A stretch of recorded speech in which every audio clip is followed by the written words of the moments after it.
I like how it's still set this large. You can easily see. This is what. So I collect wheat pennies.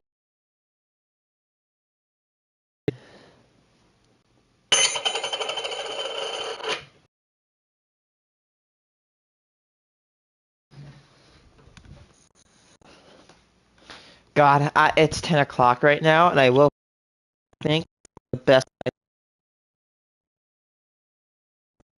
I could never. Oh, I may sleep in for a straight week. I can sleep in to whenever I want for the next 4 days. Oh, I'm so happy. I get to reclaim my sanity.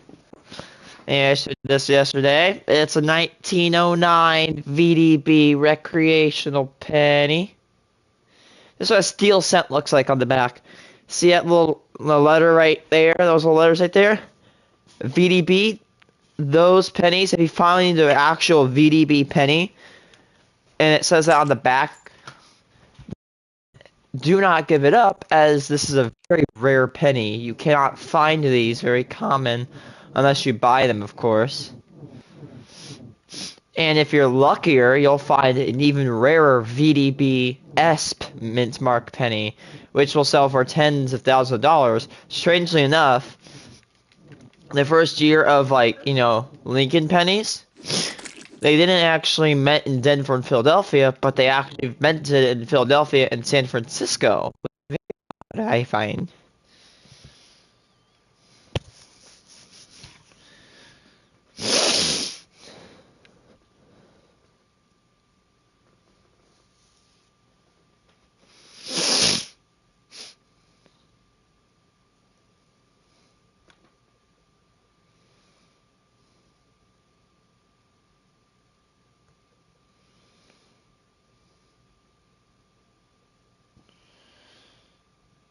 Well, I'm gonna see if I can find a video of.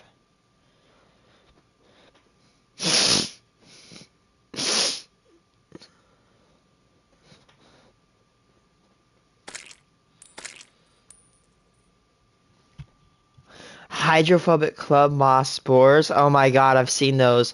Where they put a layer of it on top of the surface and you put your hand down and you pull out. And it's called. And you don't get wet from there because it's hydrophobic.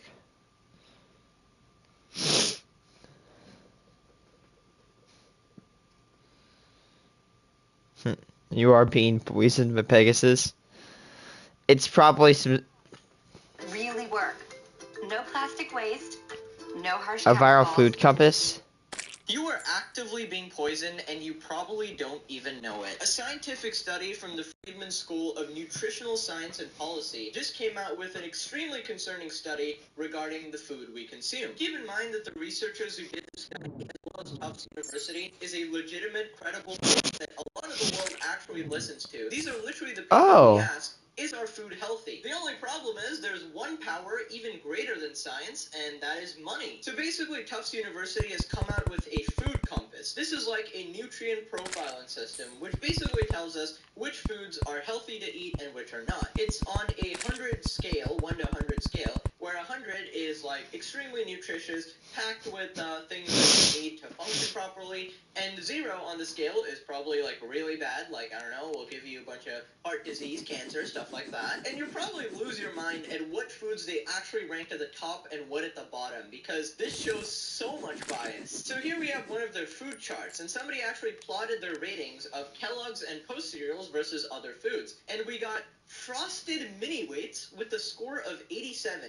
Green meaning to be encouraged. You should eat this on a regular basis, maybe even daily. Now yellow is to be moderated, you should have in moderation, and red is to be minimized. So we got Frosted Mini Wheats, Great Grains Double Pecan whole grain cereal, we got Wheat Honey Munch, we got Raisin Bran, Honey Bunch of Oats with vanilla bunches. So all these like processed cereals. So let's look at some of the yellows. We got chicken fillet, we got whole milk with a score of 49. Now the really telling part is the red part. We got egg fried in butter with a score of 29.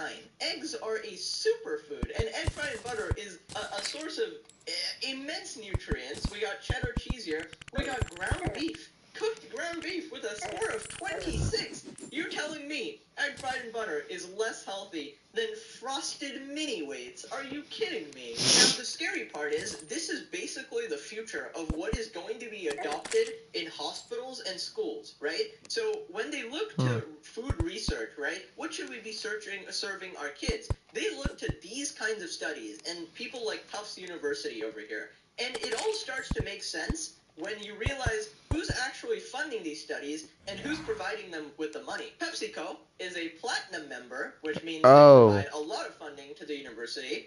We got Quaker listed 17 times. We got Muscle Milk listed on their scale, basically. We got Fritos and Doritos listed 3 times. General Mills, a silver member with 53 of its brand cereals listed. Cliff Bars, a silver member with 2 of its bars included. So here we have it. The Friedman School of Nutrition receives funding from 60 companies, including quite a few of those whose products get top ranks in the Compass. This includes Kellogg's, a Tufts Institute Gold member, which has 40 of its products included in the Food Compass. Now let's take a look at yet another chart over here. We got General Mills cereals and selected foods. Cheerios with the score of 95. Okay, Honey Nut Cheerios with 76. Apple Cinnamon Cheerios, 73. Reese's Puffs with a score of 71. Are you kidding me? This is what's deciding what is healthy and not. This is our source for information like lean chicken breast is healthy, whereas McDonald's has trans fats, which is not healthy. So this is the source of all our nutritional information, which could easily corrupt society. If schools start adopting this, instead of giving kids a glass of milk, they're going to start giving them Reese's Puffs. Somehow, through some absurd logic, everything that they create is just incredibly healthy. You know, they're extremely... I'd say I'm a little bit questioning on the cooked beef, because I eat cooked beef and I'm healthy. Your body if you have it, consume it on a regular basis, and they've put them all in to be encouraged. If you think your cereal is healthy, you're completely delusional, by the way. And then, once again, we got whole milk at 49. Where are they getting this from? Again, egg fried and butter turned. Yeah, milk? Isn't milk? I don't understand. Like, you can obviously... How many creatures use milk to feed their young? I think milk is supposed to be like a biological thing that, you know, everybody eats because you got calcium, which goes to your bones and stuff. Just saying.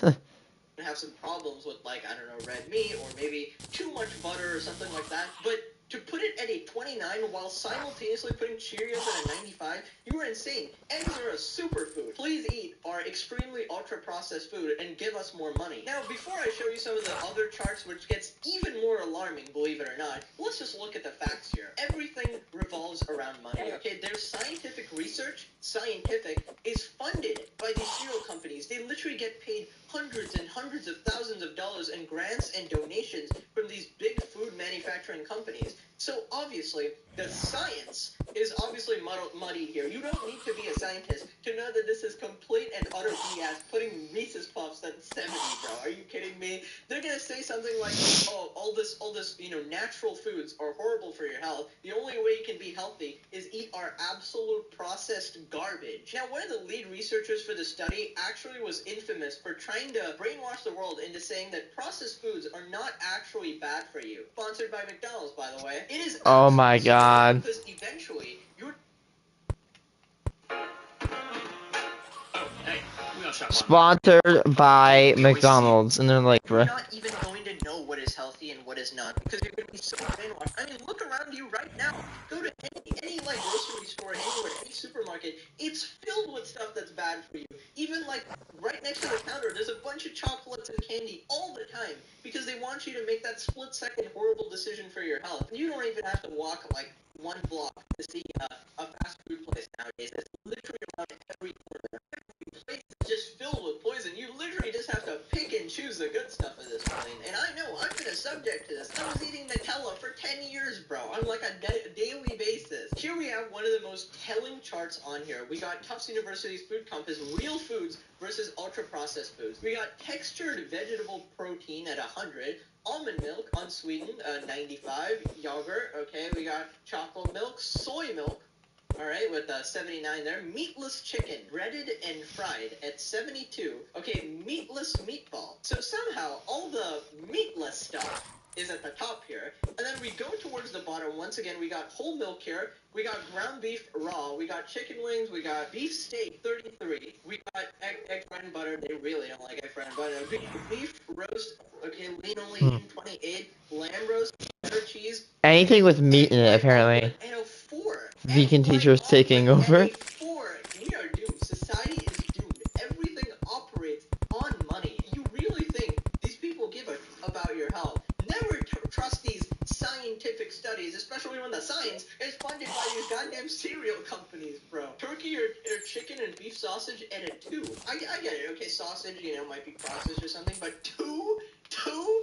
Apparently had way too many nutrients in there. Chicken sausage at a 2, bro. I mean, alright, I know sausage is bad, but come on, at a 2 compared to Reese's Puffs up there, Jesus Christ. I know I kind of sound like a doomsday type of guy right now, okay? But this is genuinely concerning. And when you start to look into some of the things you consume, it is immensely evil, like legitimately evil. Now we got even another chart of junk food versus real food. We got chocolate covered almonds at 78. We got popcorn, air popped and unbuttered popcorn at 70. We got potato chips at 59. Potato chips is at a 60 to be moderated, okay, makes sense, but it doesn't make sense when egg is at 29. You could possibly put potato chips at 60. I think chips in general should be in the red zone to be minimized. This is probably the most damning one. We got Fritos corn chips here, 54, 53. We got nut roll. We got peanut butter 37. M&M's at a 35. Alright, we got honeycombed hard candy. Egg fried in butter is less. At a 30, so we had that other Reese's product up there. I guess they had to do a little correction there because people were catching on. Guys, can you do me a favor and just remind me that next time when I'm eating my healthy breakfast, I should go for frosted mini wheats popcorn instead of my healthy eggs. Lovely. And M&M's, of course. I think you have to be clinically insane to believe any of the science over here. And this is what these absolute nerds will be citing, okay? They'll be like, well, according to these scientific studies, my cereal is actually very healthy, right? You're being brainwashed, you absolute numbskull. I think they genuinely just need to come out and say it and say that we genuinely want you to stop eating healthy so that you can snack on our ultra-processed foods and so that you get sick in the hospital on pills for your entire life so that, we make even more money from the doctors and the pharmaceutical industry that we're funding as well. What a disgrace, honestly. Oh my god, that's another video about those responding to us, and this is the guy respond. How do we make a macro bar? The new nutritious bar everyone's talking about? I've never heard anybody talk about this bar. Garo Shadow Scale, commonly known as Garo, is a very interesting case study and makes for likely the most interesting person I have covered on this channel. This is attributed to his raging narcissism and victim complex, pushing him to the point where he thinks it is acceptable to make the equivalent of a comp in his Discord server and form a box of a community. Despite how interesting I found Garo, a video he made around 4 weeks after I uploaded my video went completely over my head and I never noticed it. I only found out after a YouTube comment pointed it out to me, so thank you Ace Howler for telling me about this. On the 29th of Oh, sheesh! Garo released his response, which totals 1 hour. I forgot I'm in my building preset. I can actually have 6 of these things on. As it has already sucked the soul out of me. Instead, we'll go over Garo's rebuttals to the points I've made in my video. So we can ignore portions like when he talks about subbotting, as I didn't bring that up in my video. What a better place to start than with minor allegations. Now this is probably Oh my god. Okay, I don't want to be a judgmental person because I'm not. But this guy actually looks like me. He looks like a Redditor in their basement, except for the only reason I'm in my basement is because my grandma actually needs to have, no access to stairs because it hurts her. And I need a living space because I have a kitchen. Keep in mind, right now I have 3 jobs, so yeah, in my opinion, there's like 2 types of people that live in their basement. There's the people that live off and leech off their mom, and there's people like me that actually have job that still work and stuff. Oh my god, we're getting so much money from the wyverns. So, this guy actually looks like a shark.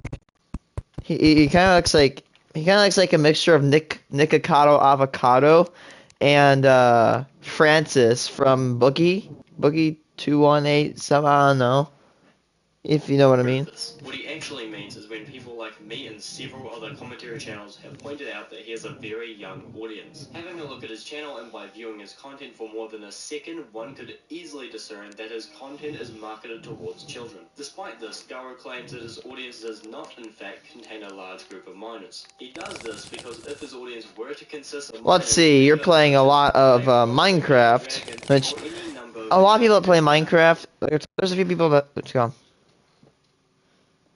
So he ruined my back. My actor warfare. What? Puro changed me into a goofer again. What? I gave him a dragon noodle. What? I rode a gay dragon. What? Oh my god! Let's go. I'm not saying the gay dragon is weird, but like, let's go. What?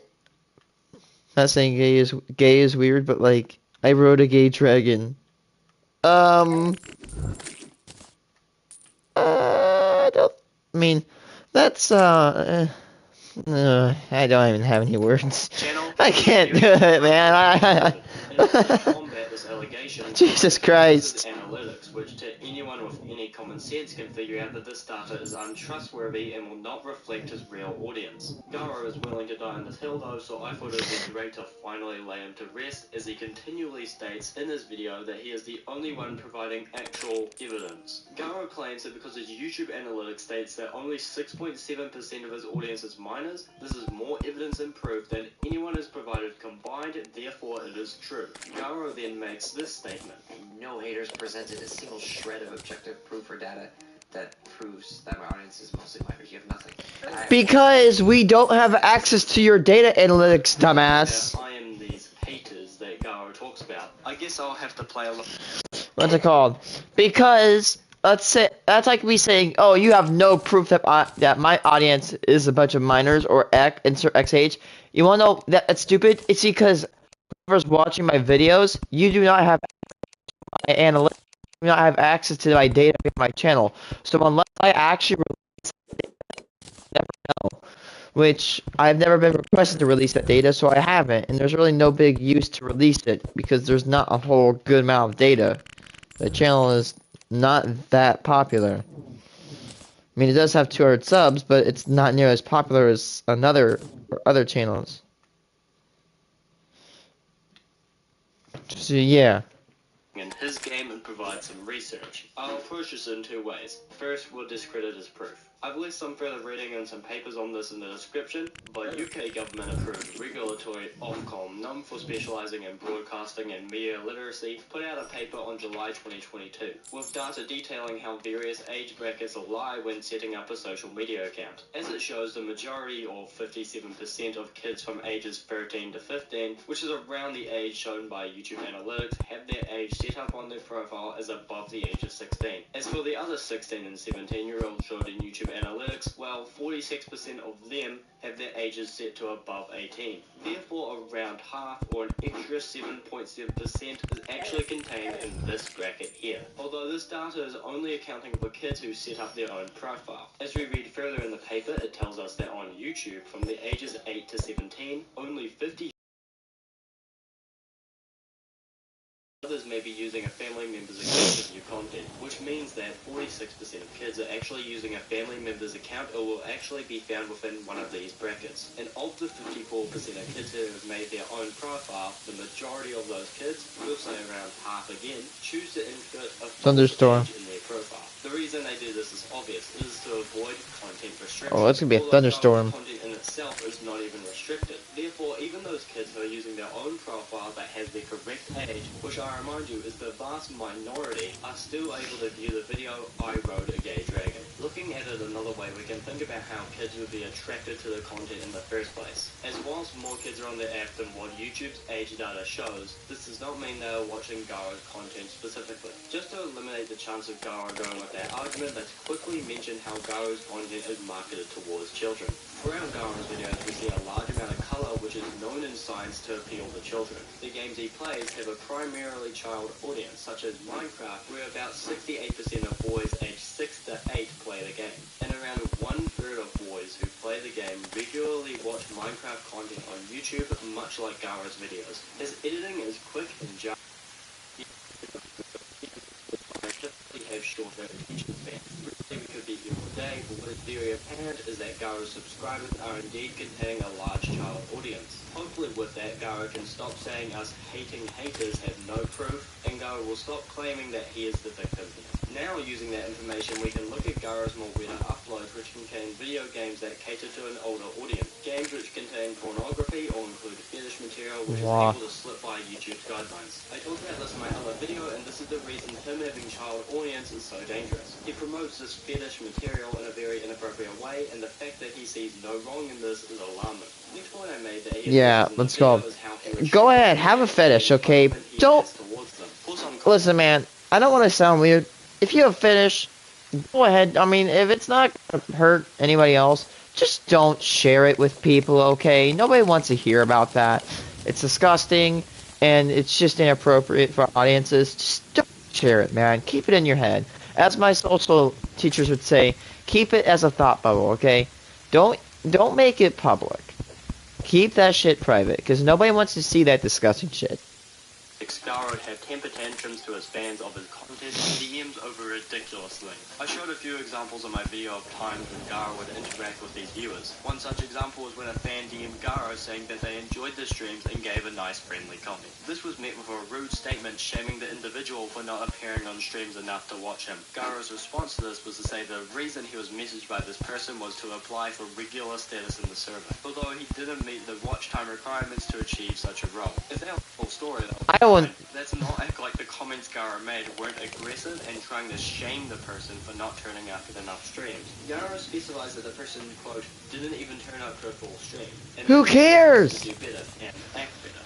I want people to watch my videos, but in my opinion, you know what I say when I have people watch my videos? I'm like, please don't watch my streams in full unless you really want to, because the streams are hours long, and you have a better use of your time if you actually watch something else. You know what I mean? Or does admit in his response that he lost his temper a bit, and yeah, you did. But Gara tries to excuse this by saying that he was doing a lot of channel work that was causing him to be very stressed at the time, which does in no way make what he said any better, and Gara's response doesn't help the situation. Moving on to the next text message. I've been stressed so many times on my channel. Like, what's it called? I know. I haven't stressed a few times. However, when I'm stressed, I've still gotten. I still keep my, myself intact. Like, I remember once I went to work, and when I went to work a few weeks ago or so, my guinea pig had to be put down. Okay, I was an emotional mess. Okay, but I got my shit together, and I powered through it like a champ. Now, I'm not saying if you don't power through it, you're a little bitch, but I'm just saying that this guy has no excuse for that. I have my boss. Like, I can't just go into my work and be like, oh, frick this. I'm gonna get fired, rightfully so, because my boss isn't gonna put up with my mean attitude, because it's a work environment. You have to get stuff done. You can't just complain and bitch around and stuff like that. You actually gotta do your shit. One is even worse. Gara messages a person who is celebrating their birthday in the Discord server for celebrating their birthday too much. Gara begins his response by saying that, no, I'm a good person. I used to celebrate everyone's birthday. You no! Cherry picking. Gara, that's not cherry picking. When we talk about how you had bad interactions with fans where you were being a complete entitled brat, we're not going to show you trying to be nice to someone. It's just not what we're here to talk about. He then tries to excuse what he said by saying that the person didn't really talk much on the server, therefore he must have been trying to gain something. He plays that off like it makes any sense. Like, you're barely around, you're just gonna come in and announce your birthday, and you want us to give you like a gift and stuff like that? This response no! look like when I go announce my birthday, I don't expect anything except for congratulations, happy insert birthday year here. You know, no one. God, this guy is a narcissistic asshole. More of a douche.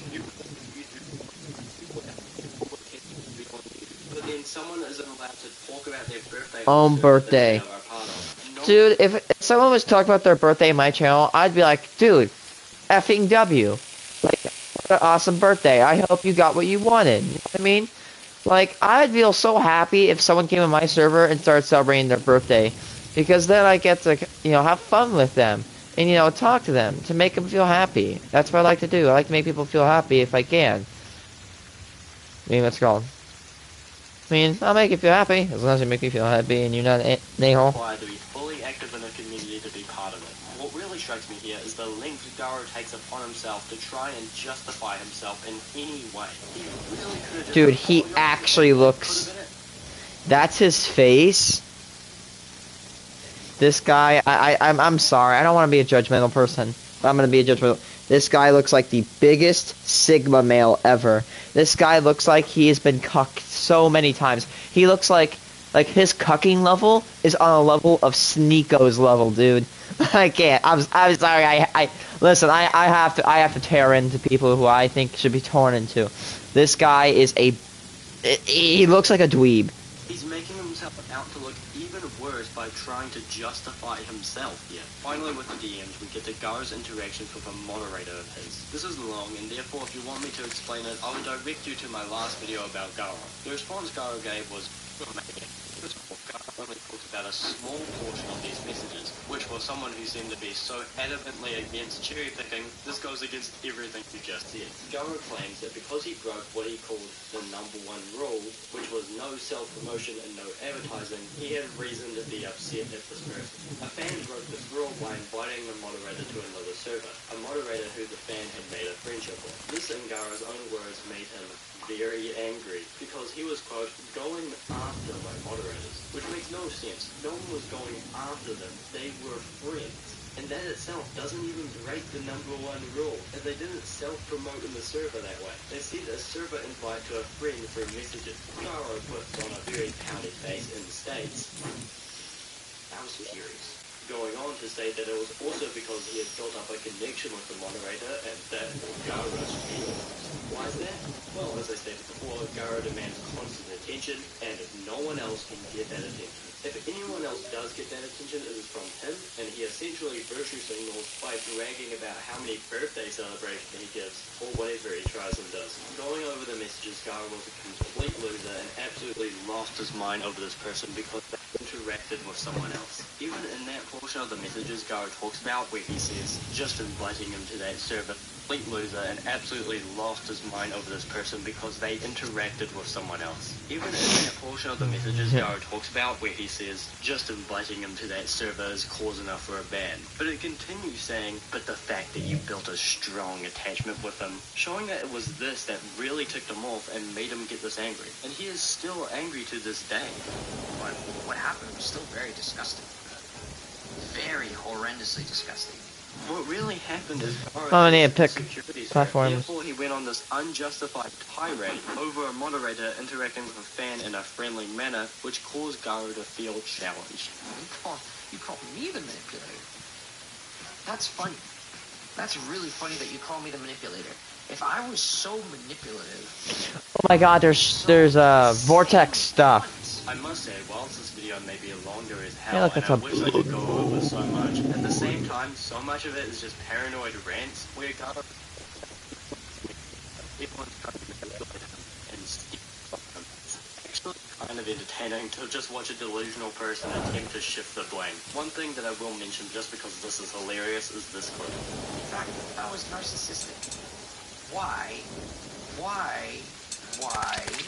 do I spend so many streams playing with my viewers community games so much? No, you don't! A status system where people can play with me for free.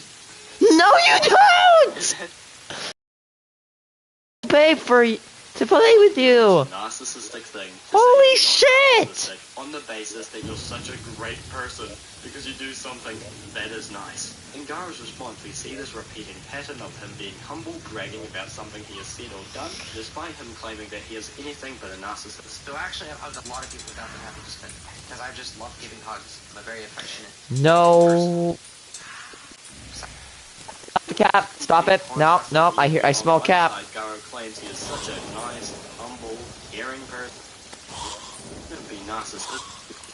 Even though self-love and over-exaggerating oneself is the main trait found, it creates this.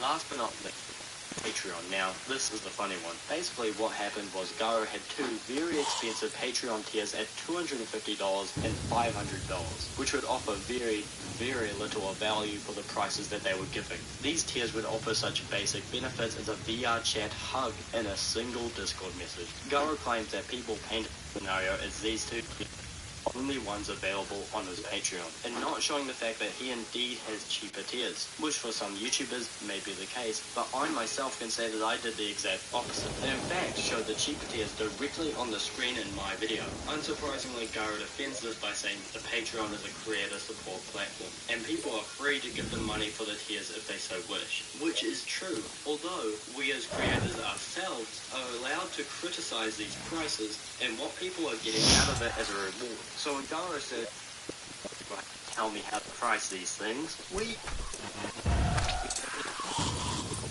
too many people might and nothing and milking it for every dollar they have. Now we reach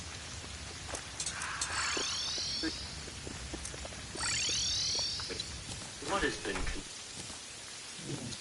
obvious answers to call out the behavior of the YouTube community, bring awareness and promoting disgusting material. Although Garo has a response to that, he says that because he has disputed all the stuff saying that you haven't really disputed anything. You paint yourself as narcissistic and your claims about your audience's age are making in the same sentence where he says he disputed all the evidence. Well, I pretty much disputed a lot. I'm actually not a bad person. I'm actually one of the most caring and loving people I know. I'm not a bad person. I'm the most Really? caring and loving person. See, here I'm bringing awareness to your rampant narcissism. And the fact that you're too ignorant Denial. to this is shocking. That's the criticism we're talking about. And that's where you are wrong here. In conclusion, this response provided no rebuttal to the arguments made against him. Instead, it endorses many of the critiques I and many others have made in the past. I harbor no ill will against Garo, but he in this video requested a research and detailed argument from haters like me with proof to back it up, and today I provided just that. Thank you all for watching, thank you for all the continuous support, and I'll see you guys next time. Peace.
Oh.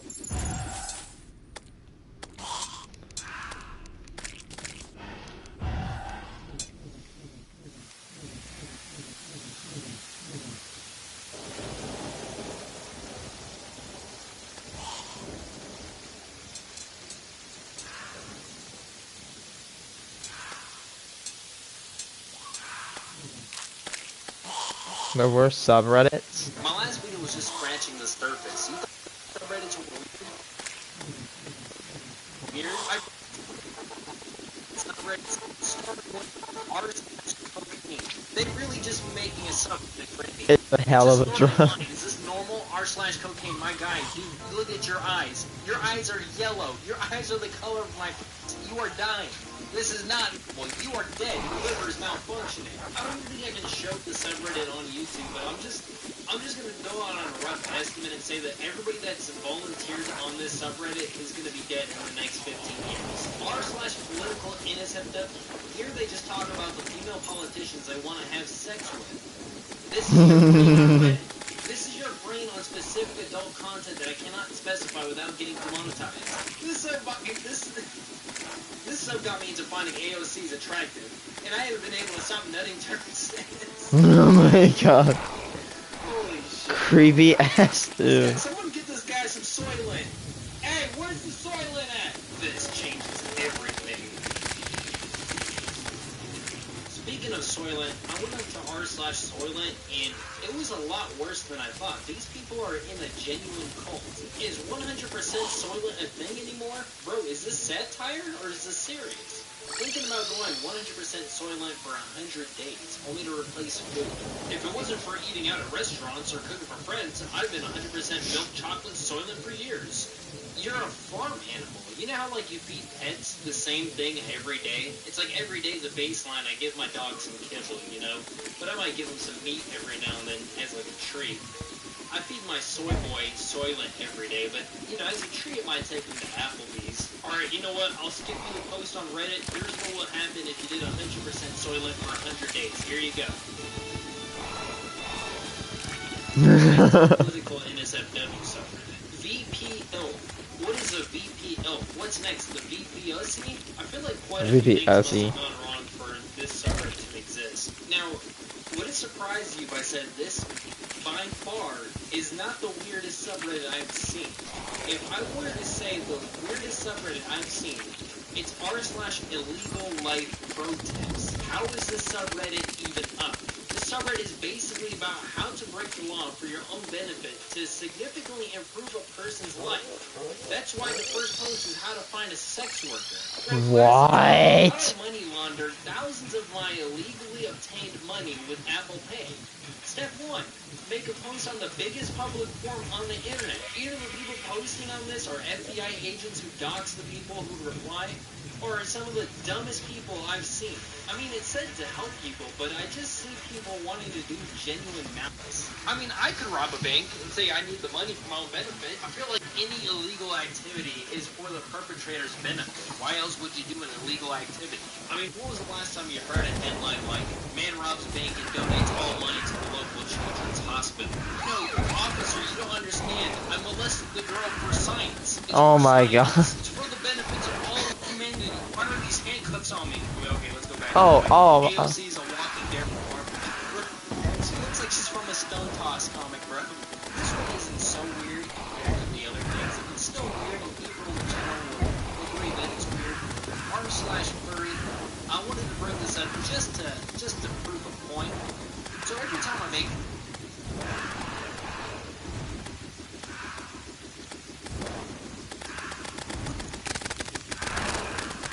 in your subreddit link, you have to specify that they're safe for work.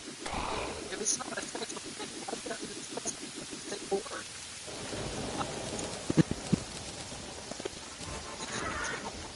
Theo, the fact that trusted me to run Royal Crackers says enough about whose table this is, okay? What? So this Why one is the feeling was gonna horrified? exist, but I just had to check r/anime armpits. Let's see, I gotta find a joke somewhere. They're hairy. You guys want to check out the hairy one? Oh my god, guys, let people enjoy things. Let me enjoy my anime armpits without being bullied, please. reason. Oh, this one's new. While working on this video, while voicing the video, they actually now there's double smooth OT in here. Damn, r/anime armpits updated the menu. Upon looking for summaries for this video, I was recommended r/female dating strategy, but Oh trying my to god. view their subreddit, it said it's a private community. Moderators have set it to a private community and you have to be invited in or something. Which raises a question. How do you join the girls' secret club, guys? Is this like the girls' locker room or something? What are they talking about? Which guy is the cutest butt or something? No, I'm just kidding. It's probably just fat and ugly girls complaining about it, but guys only go for looks and not personality. I'm sorry to slash coach. Fentanyl. It doesn't exist, guys. It's just a myth. The r/fentanyl is not real. So this one got recommended to me a lot. r/teenagers. I don't really touch this one too much because we making fun of kids. But there is one post. This is the smartest r/teenager user. This is the most normal r/teenager user. Wait, that's actually pretty normal for a 17-year-old. I mean, man's had a fart, let it out.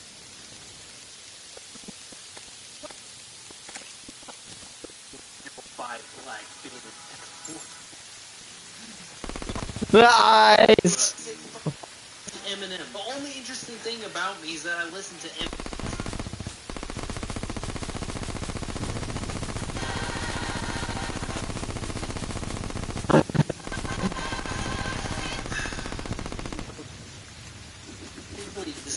They really just be making subreddits. Incest should be encouraged. No! Yes, I have yet this. That is so bad! The white sex between family members bad.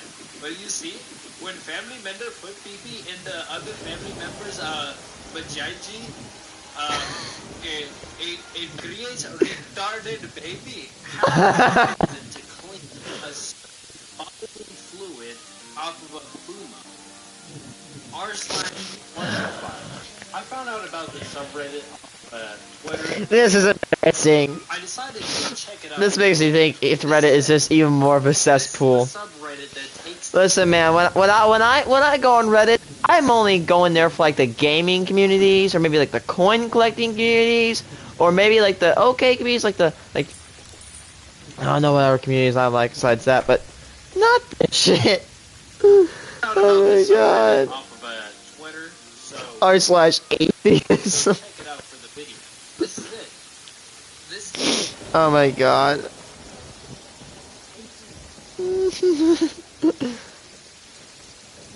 Oh my god.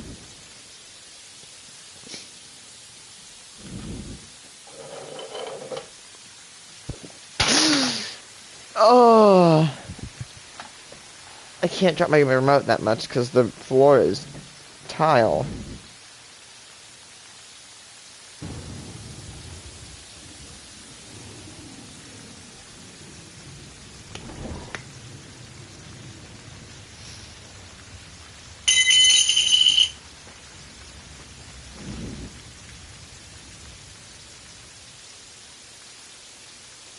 Turkey Tom.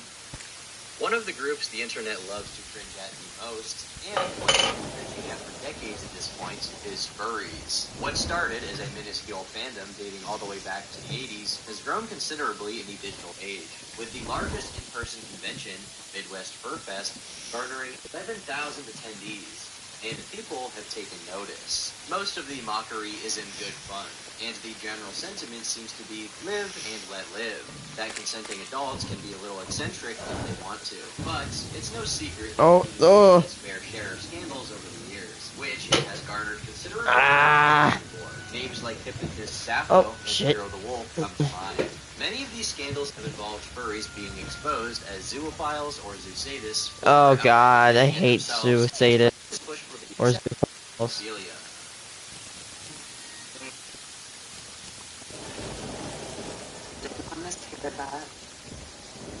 Trans. I love doing bestiality, which. No! I am a zoophile. I do not have a thing for humans. I am more attracted to dogs, like German shepherds. Oh, no, you didn't. Fight me. Come on, pull up, bitch. You want to go for German Shepherds? Literally me that owns a German Shepherd pit bull and a normal German Shepherd. Fight me, bitch. And it isn't hard to imagine why these You kinds of people don't touch my are shepherds, attracted to the bitch. furry fandom. Don't touch my Other questionable shepherds. fetishes that are a part of this subculture have drawn everything from ridicule to ire from those outside of it. It's when these situations cross the line from someone's fetish or fantasy to actual real-life incidents involving abuse of real people or animals that things go from just cringe to outright abhorrent. The juvenile appearances of fursuits and often bubbly personalities of the people donning them just makes these situations all the more dark, when something so sinister could be hiding just beneath the surface.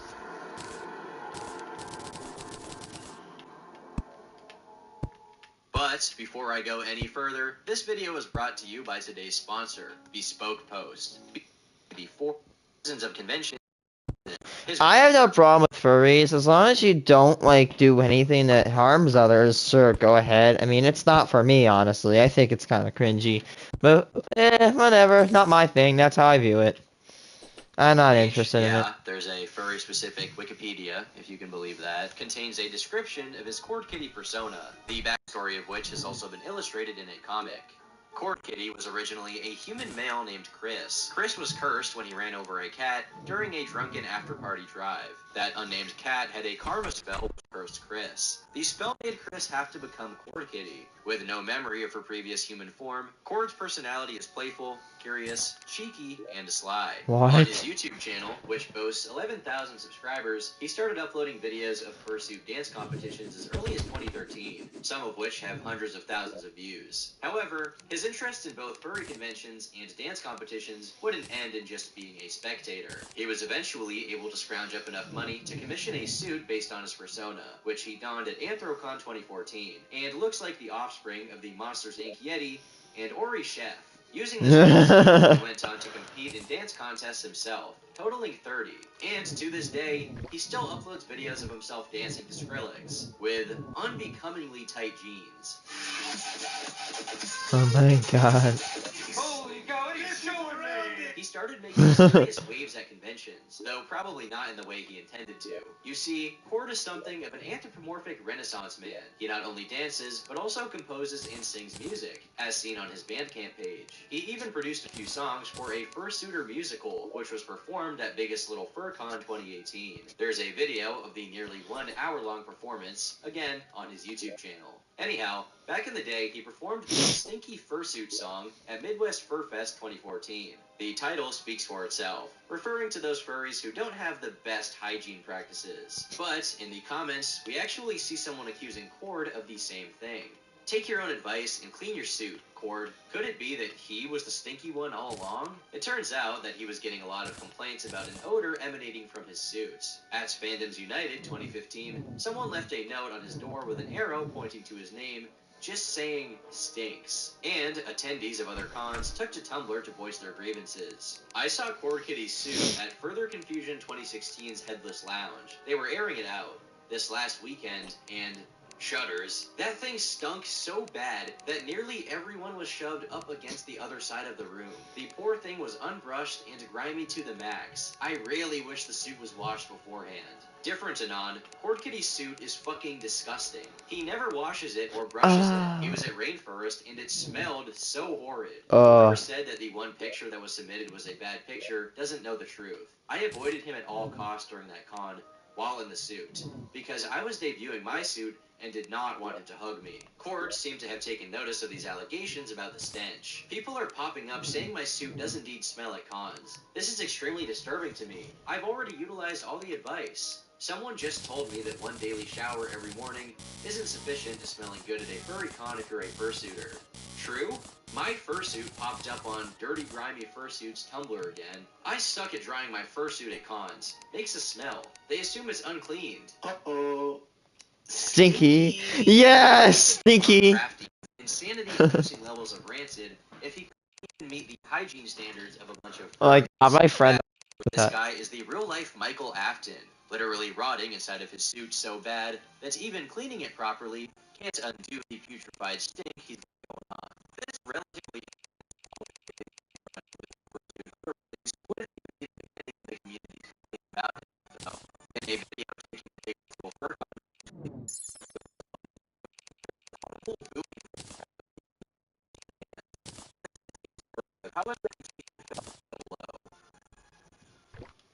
2015, Gabe started dating fellow fursuiter Bun Bun, real name Deborah. They would continue dating would propose to her at Furlandia, by which point she was also already pregnant. They would end up getting married at another furry convention, and of course, the bride's father wore cat ears. There was a furry groomsman, and the marriage was officiated by a furry priest. Welcome to the future, ladies and gentlemen. I just hope we also get suicide booths like in Futurama. They seemed like a perfect fit for each other's, well, I'm sorry, I can't. yeah, these really did not age well, but it wasn't long before they attracted negative attention onto their newly formed family. For some reason, in 2018, Core Kitty thought it wise to bring his infant son to a baby fur meetup. Or try to, anyways. He also commissioned baby fur art of his son.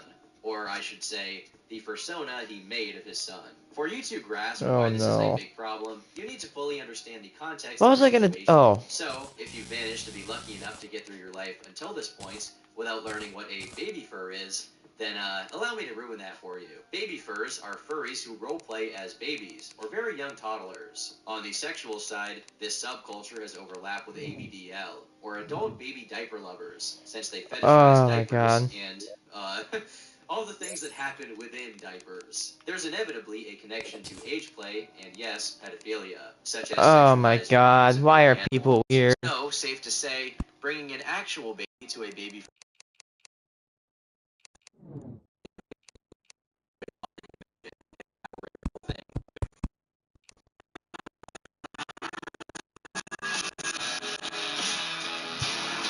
Why do people have to be like... that wouldn't stop Core Kitty from trying to explain it all away. Just after that. In 2019, Gabe and Deb's marriage had already come to an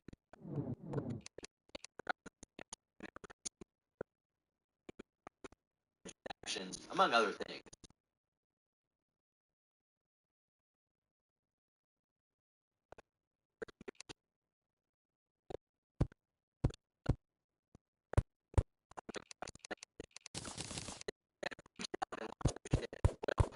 Had a second son,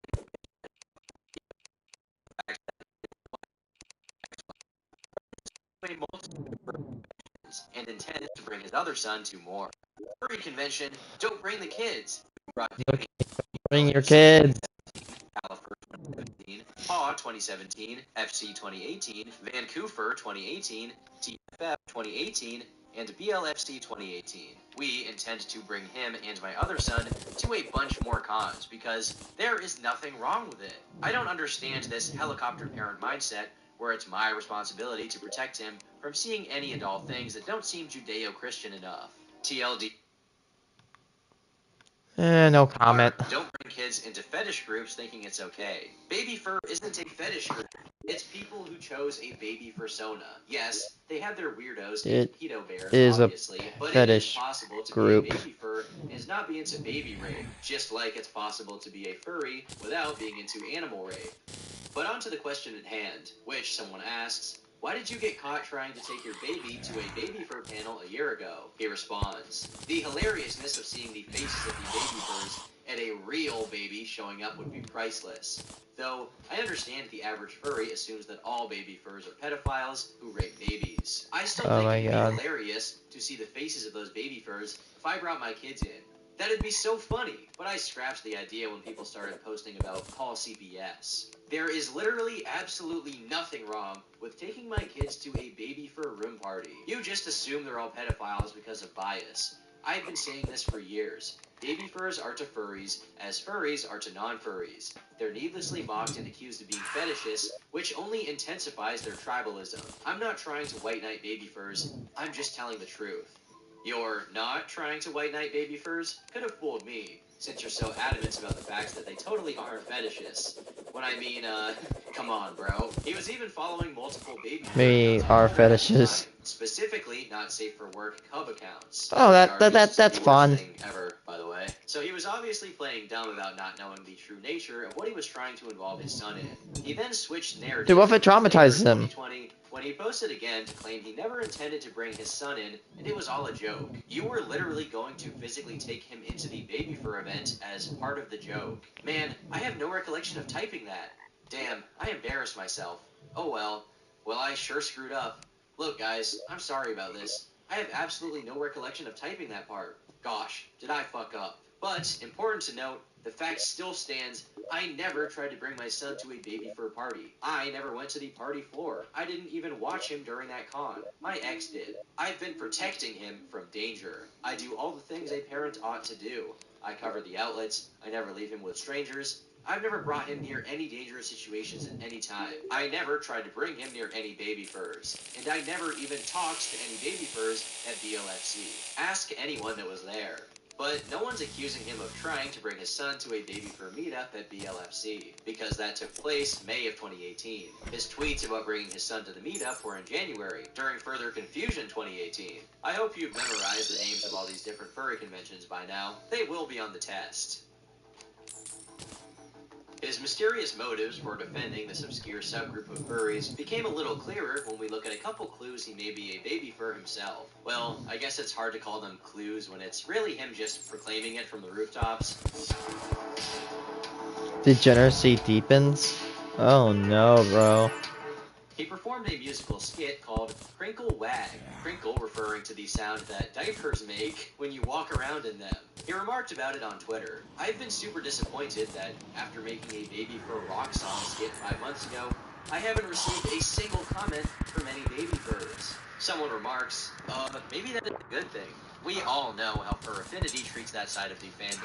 He responds, hashtag baby fur lives matter. He has way more tweets though. Oh my No, god. papers. Messages 10 baby furs. Hashtag your network is your net worth. Hey, who wants a swaggy bro hoof crinkle whack? Hopefully no one. He posted baby fur art of his persona to his Fur Affinity account, and was even in a Telegram baby fur chat. But, of course, he denies it was him. Yet, this is all relatively innocuous compared to the other information people dug up, like his F list or fetish list, which he created all the way back in 2000. Oh my god. It includes, but is not limited to, age play, inexperienced partners, risk of pregnancy, extreme pregnancy, zoophilia, and barbed wiener, like cat dick. And his also, of course, a cat. Okay. So it's not necessarily a reach in my eyes to put 2 and 2 together. I wish, man, bleach should be put in my eyes right now for how much I'm suffering. A la Shane Dawson.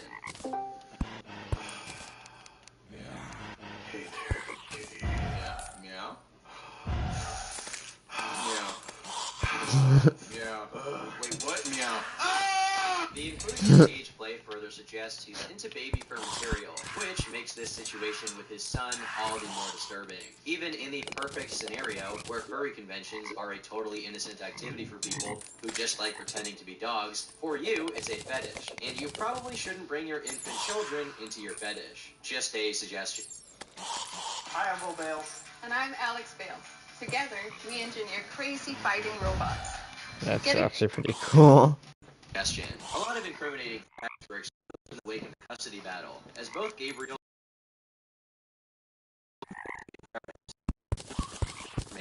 were these strange pages that Gabe had bookmarked on his computer, being a guide to sex with dogs, a site called Dog Yip Questions, and a Zoosadist page. Bastard. He didn't have an excuse. He only bookmarked that first one to investigate college before. That becomes a tough sell once it turns out he commissioned art of his persona, a female feral cat, being, involved with dogs. Oh my god. I can't imagine drawing that, dude. I would feel so much guilt. Do you ever like to save effed up links? Like, links that are the most effed up shit you've ever seen? Have you seen this shit before? But you know what? After I bookmarked it, she screen capped it and sent it to all her friends seeing, see, this is proof Cord is a zoophile. I remember first finding out about the link when someone told me about the Dolphin Rape Caves Google Maps link. Talk about regrets, lol. Hindsight is 2020. She took all of these to court and said, see, he's showing the kids pornography in snuff films. At the same time, the last What is time wrong with out these his people? F-list page was 2015. So even after having done this research on zoophilia, he still decided to keep the kink on his list. Later on in 2020, when this information was brought to the attention of the public, he removed any age-related fetishes from his F-list. Yeah. And kept zoophilia. I guess that one was so important to him, he just couldn't bear to part ways with it. He tried in vain to explain all of this again in March of 2022. Basically, if you were to interpret it as being wise, it sounds like animal abuse, but if you were to interpret it as being human, it would actually actually perfectly match my persona backstory, which is about basically kind of a douchebag named Chris, who then turns into a cat, and then is kind of stuck in that body, and then has to spend the rest of their life in that body because they went out drunk driving and then killed a cat, and that cat had a curse. That sounds like the weirdest, stupidest made-up fanfic ever. What he took away, he basically took away a life, so he had to give that life back, and that's the reason why. That's the whole foundation of the backstory. So I was thinking a human sapient. So the idea of like a human inside of like a feral quadruped. So that's where that came from. Pretty much my whole F list, it's literally just based off of that backstory and the idea of that backstory. If you're not following his mental gymnastics here, and who can blame you, he's claiming that because his persona is a human who then transformed into an animal, sexual acts wouldn't truly be zoophilia. Oh my god. His persona is a 4-year-old because he just had to convert human years to cat years. It's the classic Lolly defense. I know she looks 7, but she's actually a 2,000-year-old vampire. He just likes to fantasize about him being a Yeah, that's a good excuse. Let's make a young character, but she's like 7,000 years old. Great idea. Not weird at all. Saying that he was embarrassed to admit he did. But he, of course, later stated that he was referring to anthro, or anthropomorphic cats. Not real cats, silly. Typical trolls, am I right? It doesn't make sense for him to be embarrassed when the whole point of the group chat is sexualizing anthro cats. It seems more likely that he was indeed watching videos of real cats getting it on. It's not a zoophile thing, though. Since surely while he views these videos, he's inventing a headcanon about how the cats are actually transformed sapient humans. Again, the #1 most popular fantasy of all women is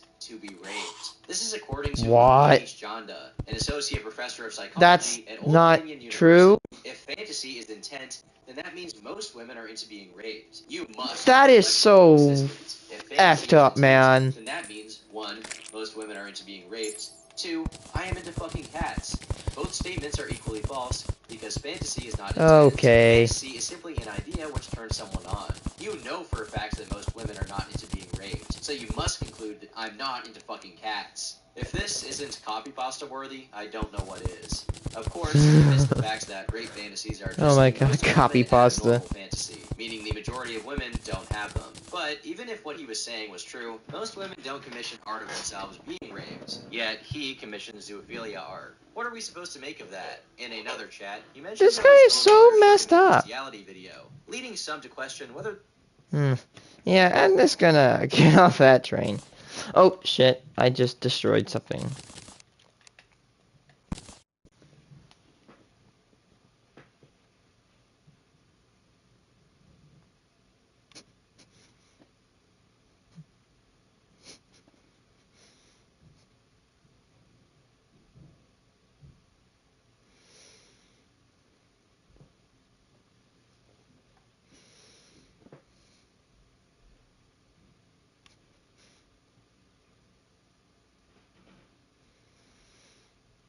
Oh, all fight scenes of IG-11? Dude, I freaking love IG-11. What a badass droid.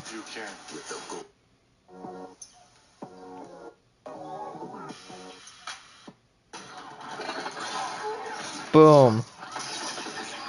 Pew pew!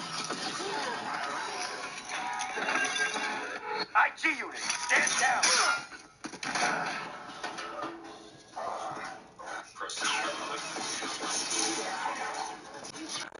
I love how this IG unit just kicks ass.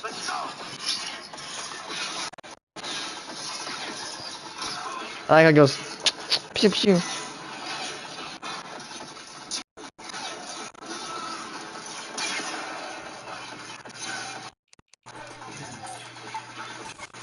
in there.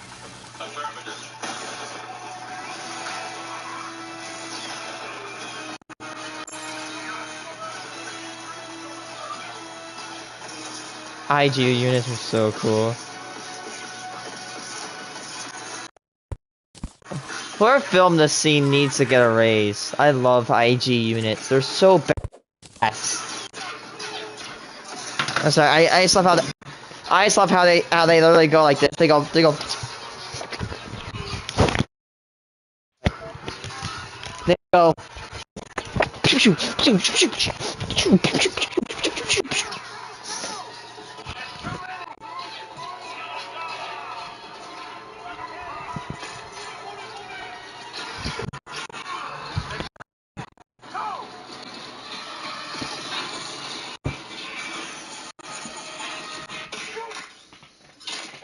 Ah!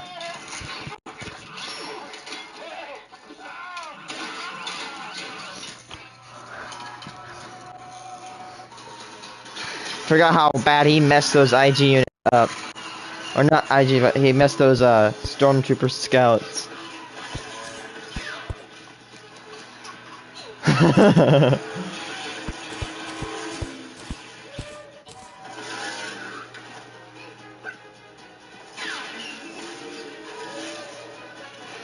Man, IG units, if they fought the Empire, they'd be absolutely kicking ass.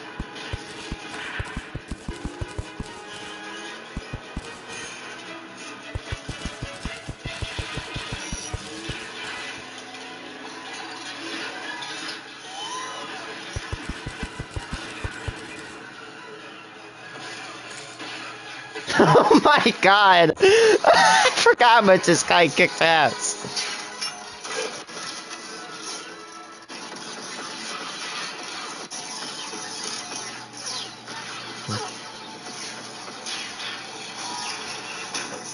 Dictates I cannot be captured. I must be destroyed.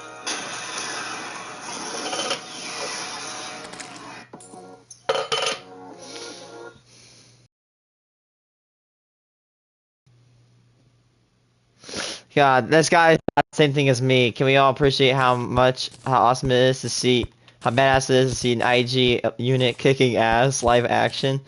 It is, because I know that they're very, very agile and they're very, very deadly as robots. World's smallest cat. Oh my god! The smallest feline in the world. A rusty spotted cat. Rusty spotted cat. He may look like a kitten. He'd still fit in the palm of your hand.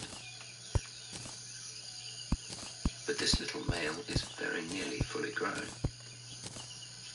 He'll soon be setting off on a solitary life, fending entirely for himself.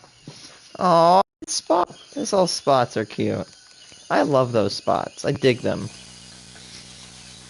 What he lacks in size, he makes up for in daring.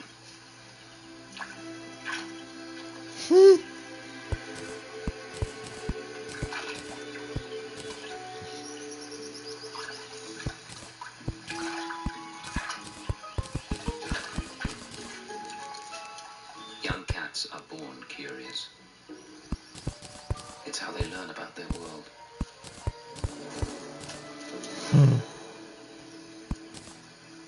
Even if it can get them into trouble. Little guy. Straight away, he puts his super senses through their paces.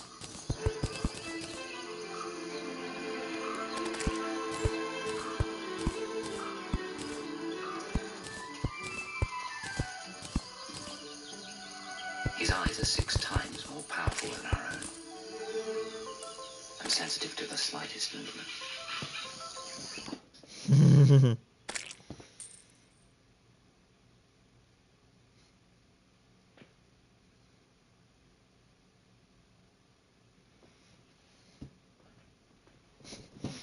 How it's made? Bimetallic coins.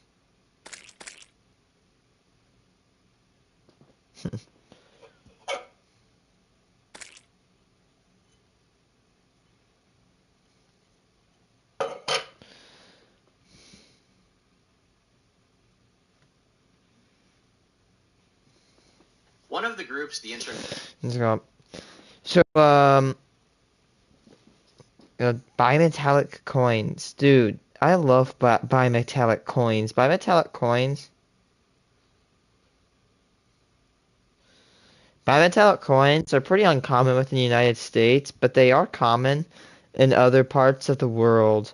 Bimetallic coins, simply because they're 2 metals.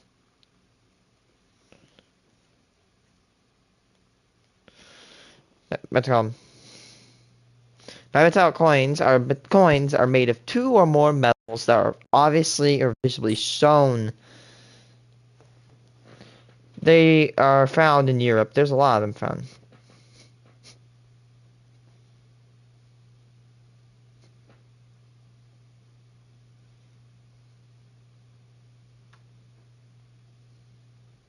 You dumbest TikTok trends ever exist. Jess wanted to start a business. Did I already watch this, or is it? And then this happened. The dumbest TikTok trends to ever exist. The Benadryl challenge was a challenge where Yeah, people I think would I've seen it. basically take a because God. apparently else taking a shit ton of Benadryl causes Oding. death, which is exactly what happened to a young girl who did this challenge. The blackout challenge, aka the choke game, was a challenge where people would This isn't even a challenge. It's just a kill yourself thing. It's just being suicidal. Please don't be suicidal. On TikTok, but this trend made it more popular on the app. And surprise, surprise, 7 kids died trying to do this challenge. The Cha-Cha Slide challenge was a challenge where people would film themselves driving to the Cha-Cha Slide. Whenever the song went to the left or to the right, you would basically swerve your car in that direction. And hella people would just straight up swerve right in the middle. If you're gonna do this on a very, very remote location. Like, there's nobody within a 5-mile location type shit. On the prongs of a phone charger as it was still plugged into an outlet. Now the point of doing this was to try and get a little shot. Or do it on a private road. That's just it. Don't ever do it unless it's on private. Your goddamn house on fire. And some kids were dumb enough to do this in their school. In March 2020, people started the coronavirus challenge where they were trying to get. This is why this app should be banned. Random shit. Doorknobs, handrails, toilet seats. Nothing was off limits for these fuckers. And yes, it worked. People got COVID from this. It also resulted in many people getting things much worse than COVID. Don't lick random shit, people. The Skullbreaker challenge was a challenge where 3 people would jump up in the air at the same time, and they would kick the feet underneath of the person in the middle. The point of this was to send the person falling back and hit their head. Oh, and surprise, surprise, some fucking kids got a concussion from doing it. Who would have thought something called the Skullbreaker challenge would go wrong? NyQuil chicken challenge was a challenge where people would cook raw chicken in cough syrup. Not only is this straight up nasty as fuck, but it's also extremely dangerous. For one, you should not be ingesting that much cough syrup. You're not a SoundCloud rapper. And when you boil cough syrup, you release a lot of aerosol. And you know what happens when you inhale too much aerosol? You could fucking die! The slap a teacher challenge is, well, pretty self-explanatory. Just casually assaulting teachers. Yeah, nice. Just assault your teacher. Not really that big of a deal. Was a hoax at first, but that didn't stop a bunch of dumbasses from actually doing this. And surprise, surprise, it resulted in someone getting jail time. The DIY Fang challenge was a challenge where people were making their own vampire fangs for Halloween. But rather than just putting them on their teeth like normal people, they were fucking super gluing them on. Oh my god. People were actually super gluing vampire fangs onto their teeth for a trend. The throw it in the air challenge was a challenge where people would stand in a circle, stare at their phone, throw an object into the air, and then try not to flinch as it hit them. Now you think that for this challenge, people would throw really light objects so that they don't get hurt, right? No, not at all. People were throwing fucking heavy ass objects into the air. One group did this challenge with a fucking ladder, like. But you know, this challenge does seem really, really fun. If you want to get a fucking concussion, the pee your pants challenge was a challenge. That's not even a challenge! Pee their pants. Why were people? Alright guys, okay, you know what? I'm gonna issue a challenge. A very tough challenge. Not really very, but a pretty tough challenge that very few people can ever complete. Like, I'm being serious about this, okay? I mean, very serious. Very few people can complete this challenge without purchasing. Challenge is to collect every single year of United States coins from 1900 to 2020. Every single one, every single year, every single mint, every single variety. For example, just from 1999, there's over 280 types of quarters. Quarters! Freaking quarters! And then you gotta remember there's rare pennies like the 1909 BDBS that's literally got only 500,000 of them things in existence. That's a very hard challenge that I think anybody should try to replicate. My grandpa, who literally, like, his father was a coin collector, and then his father was a coin collector, couldn't even complete one of these sets. Can you guys complete a set like this? It's really, really challenging. Please. I want to see a set of that completed. That would be awesome.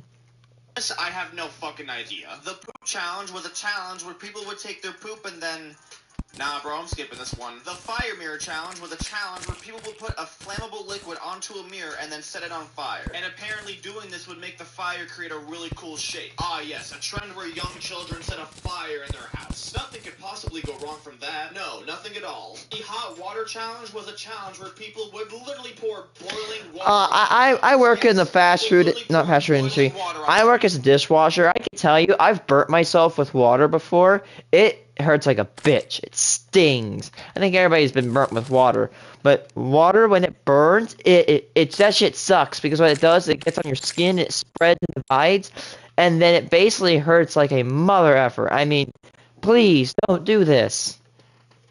I am not making this shit up. And of course, there were kids that got severe burns because they were stupid enough to do this trend. Look, I get that they're kids and stuff, but it's boiling water. What the fuck did you think was gonna happen? The teeth filing challenge was a challenge where people would use a nail file to shorten their teeth. And it works, only if you know what you're doing. But most people on this app are stupid as fuck and do not know what they're doing. But most people ended up making their teeth look demonic as fuck. The people who did this trend out here looking like yaws and shit. Is it really that hard to go to a dentist, people? Now, I'm sure most of you remember the frozen honey challenge. You basically put some honey in a bottle, you freeze it, and then boom, you got a tasty snack. Now, there's nothing wrong with this challenge if you only ate a little bit of the honey. But so many people were just straight down chugging all of this honey, and you know what that gives you? One straight ticket to the worst diarrhea of your life, baby girl. There was a beauty trend going around for a while where people would use Gorilla Glue to apply things Why? like lashes, nails, etc.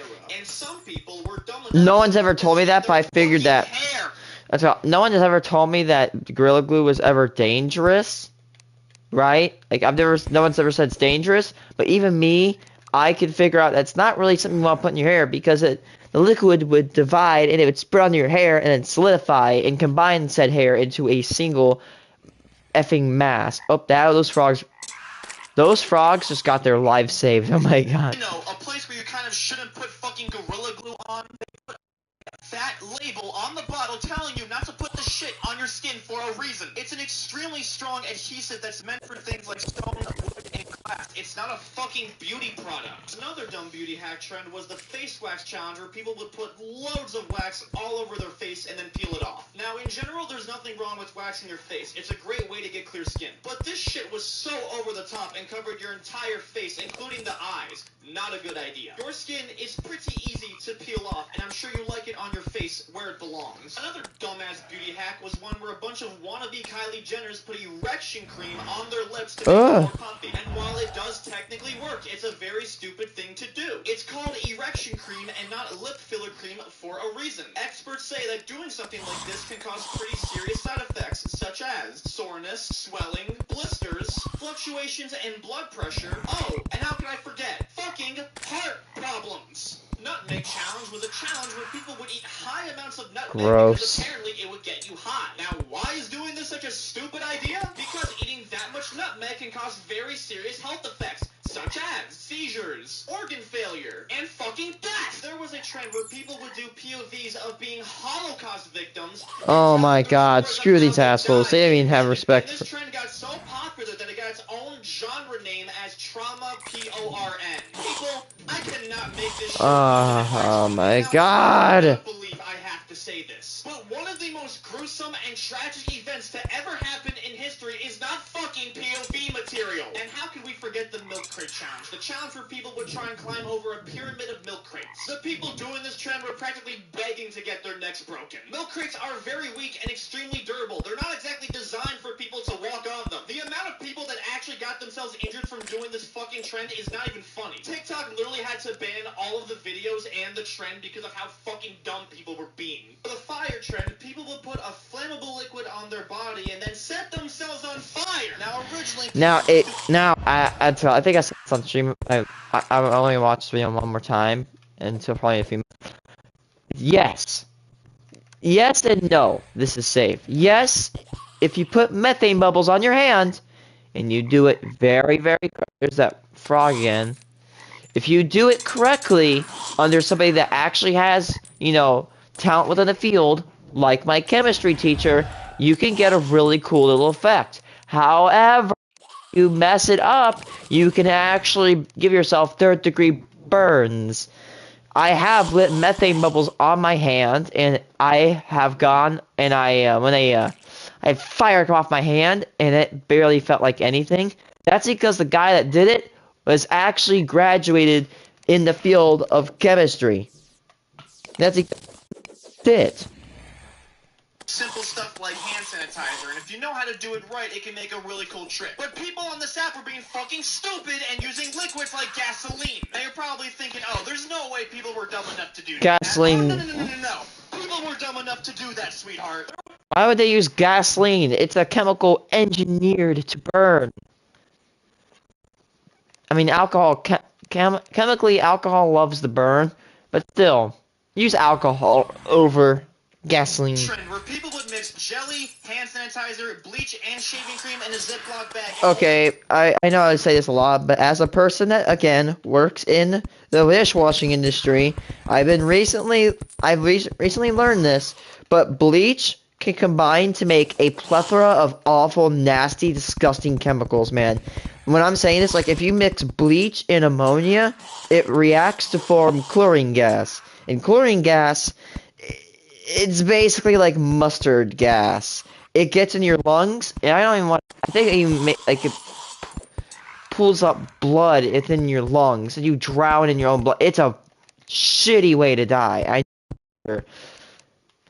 It also can react with some fragrance products in dish soap to react to form toxic chemical gases. You should really not mix bleach with anything.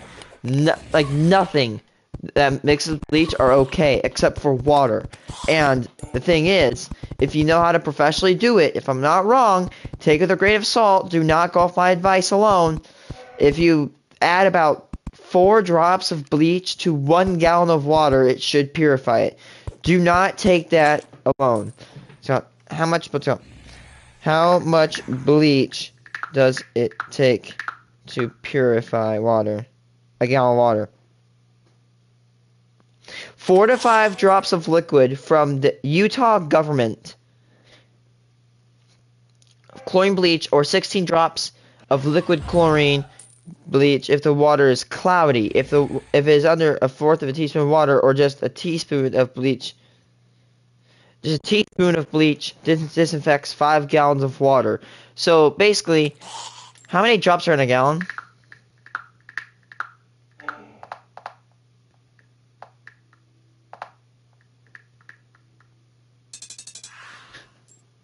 There are 15,000 drips, which means the parts of bleach should be about 1 to 5,000 to about 1 to 10,000 roughly, which is a lot. One gallon of bleach can only be combined to 10,000 gallons of water to purify it. Please do not do this unless you're in a very, very utmost desperate situation and it's between bleached water and dysentery. Do not try this. Do not do this at home, please. I don't want somebody to get hurt, and this would be shitty.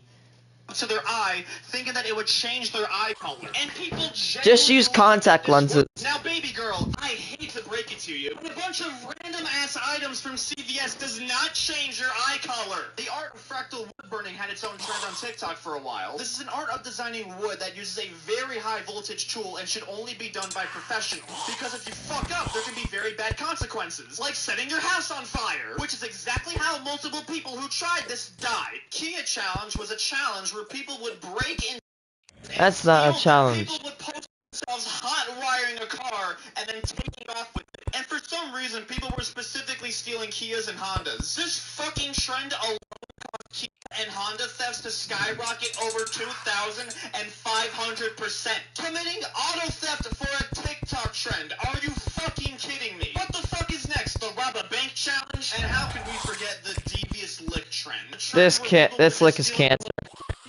From their schools that they could find. These kids were somehow stealing the most random, insane items. Water fountains, toilets, the pet lizard, the projector. Someone somehow stole the smart board. Even the fucking fire extinguisher. People were just stealing the most random shit. People somehow stole the school bus. It got so bad that so many schools had to lock up their stuff so that these dumbass kids wouldn't steal it. The amount of got suspended and arrested for this trend is fucking unreal. The dipping challenge was a challenge where men would dip their family jewels in a thing of soy sauce, believing that they would be able to taste it that way. And a lot of people genuinely believed that this worked. However, it doesn't, and that's for one simple reason. Your fucking balls don't have taste buds on them. It's called basic fucking anatomy. For the scalp popping challenge, people would rip out a piece of their hair to try and make a scalp popping effect, which is a pretty fucking easy way to cause bleeding or get a sore on your head. And ripping out your own hair kind of fucking hurts, so maybe don't do it. A lot of influencers were ingesting fish tank cleaner because they believed that it would reverse aging. And they also believed How? these beneficial effects like enhancing your memory and boosting your metabolism. And I don't know where the fuck they got this information from, but it cannot be any more bullshit. Yeah, all you're gonna get from ingesting this stuff is blue-colored poop. The corn drill challenge, people would put a piece of corn on a drill and spin it as they tried to eat it. Now, doing this is a pretty easy way to eat your corn really fast. But it's also a really easy way to break your fucking teeth. Just eat it with your hands like a normal fucking person. There was a pretty recent challenge where people were just spraying perfume into their eyes. Now, why were people doing this? Why? Fucking idea. If the point of the challenge was to blind yourself or to make yourself look as dumb as possible, well, you did a pretty good job. The salt challenge was a challenge where people would just chug a bunch of salt. Again, I have no fucking idea why people were doing this. For those who don't have brain cells, Sodium, which is a very bad material if it's way too much. which can cause very certain health problems, including fucking death. The sunbird art challenge, people would draw on their body with sunscreen and then give themselves sunburn. And doing this would give them some really cool looking art. The problem with this is that getting sunburn Cancer. can cause some really bad things that you don't want, like fucking skin cancer. By the way, a big spoiler if you are a white person. Okay, it sounds like I'm going on a bad note, but listen. If you are a white person, you basically have a reduced amount of what's called melanin in your skin. This means that basically you're resistant to UV's rays from the sun have been reduced. Darker colored people have a higher amount of melanin in their skin, and lighter colored people have a reduced melanin in their skin. Melanin is a material, of course I just said, it helps your skin resist UV rays. UV rays, if you're exposed to them for way too much, you can get skin cancer. One of the most common, cancers in the world. I'm doing a biology unit about skin color. It's very cool. The reason why you see a lot of darker people towards the equator is because the equator has the most contact to the sun. Just look at how the Earth tilts. It's simple. It's very cool, actually. And we were also talking about how albinism affects people's resistance to UV. Albino people cannot be exposed to the sun for longer occasions of time. No melanin in their skin, and without this melanin, their resistance to UV rays is basically non-existent. And because of this, they can develop skin cancer way more often than anybody with darker skin colors can. Basically, what I'm saying is white people are more, prone to skin cancer than darker colored people, which is kind of stupid that white people are accepting this. Americans, by the way, so Nobody should do The this. Salt and Ice challenge has been on the internet for a long ass time, but it's found its way to TikTok. What people do is that they put salt on their arm and then they put an ice cube on top of it, which causes the temperature to drop, which makes it really, really fucking painful. And doing this can cause some very severe burns. And there are lots of people who have had to go to the hospital for third-degree burns from this stupid Third-degree challenge. I burn? don't think a lot of people actually know just how dangerous the inhaling helium challenge is. When you inhale helium, your body displaces oxygen. You know, that thing you kind of need to live. And this can cause people to experience nausea, lightheadedness, or passing out. Oh, and fucking death! For the Angel of Death challenge, people would literally jump in front of moving cars and trucks. And they did this to test if the vehicles would actually stop for them. Why? No, this was not in America. It was actually in Indonesia. And surprise, surprise, people died from this shit. There was a beauty trend going around where people would literally inhale tanning spray because they thought it would give them a tan. And while there's Where's the side that that? this does work, Oh, wait, there's nothing. It does cause certain issues like high blood pressure, kidney problems, and skin cancer. This stuff may not be FDA approved, but it's definitely dumbass approved. For the Orbeez challenge, people would literally go around and blast random people with Orbeez like a menace, which is already... What a dick move. I don't have my Orbeez here, but Orbeez guns really look Let's go. Look like guns. Stupid idea alone, but some people were stupid enough to make a Orbeez gun look like an actual Yeah. firearm. Yeah, that's a pretty Not legal by the jail for life.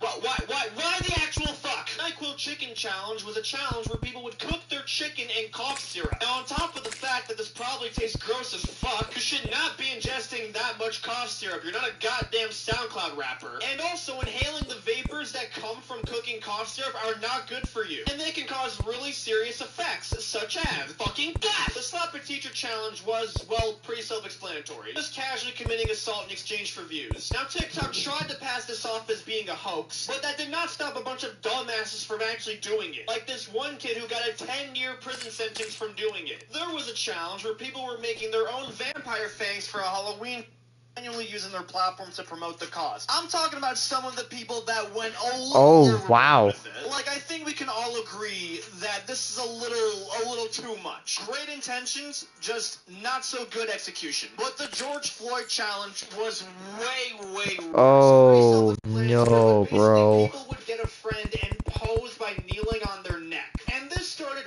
right around the time when he died. And karma came right around and kicked the ass of some of the kids that actually pulled this stupid crap. There was Suspended. girls were putting ice cubes inside of their you-know-what. A lot of them thought that this would feel good and even help with infections in there. But that got debunked real fast by all the gynecologists. Now let me break this down for you why that's not a good idea. Know that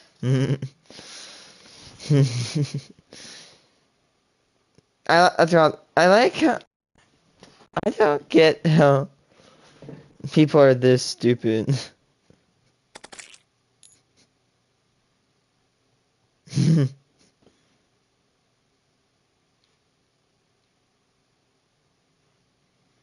This is just disgusting, Pegasus.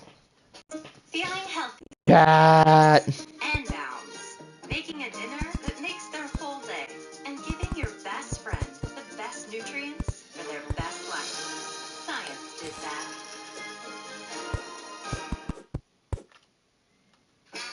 There's only 4 people on my friends list online. That's Movies.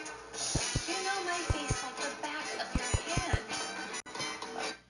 2 more victims have fallen to the dreaded clout disease. This is an infectious disease that takes regular people and turns them into clout-hungry monsters, doing absolutely anything for attention. These 2 women have fallen victim to it today. One of them is bad, and one of them is goddamn horrible. So our first clip over here is this woman at a party or something, not sure the exact setting, maybe a club.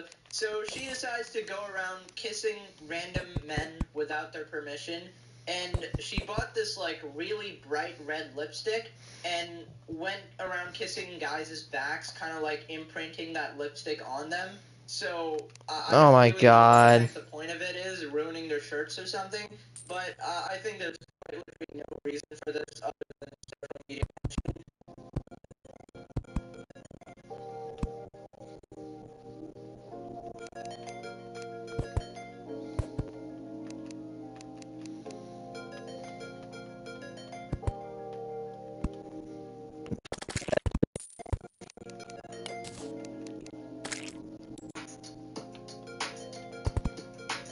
God forbid you're wearing a white shirt.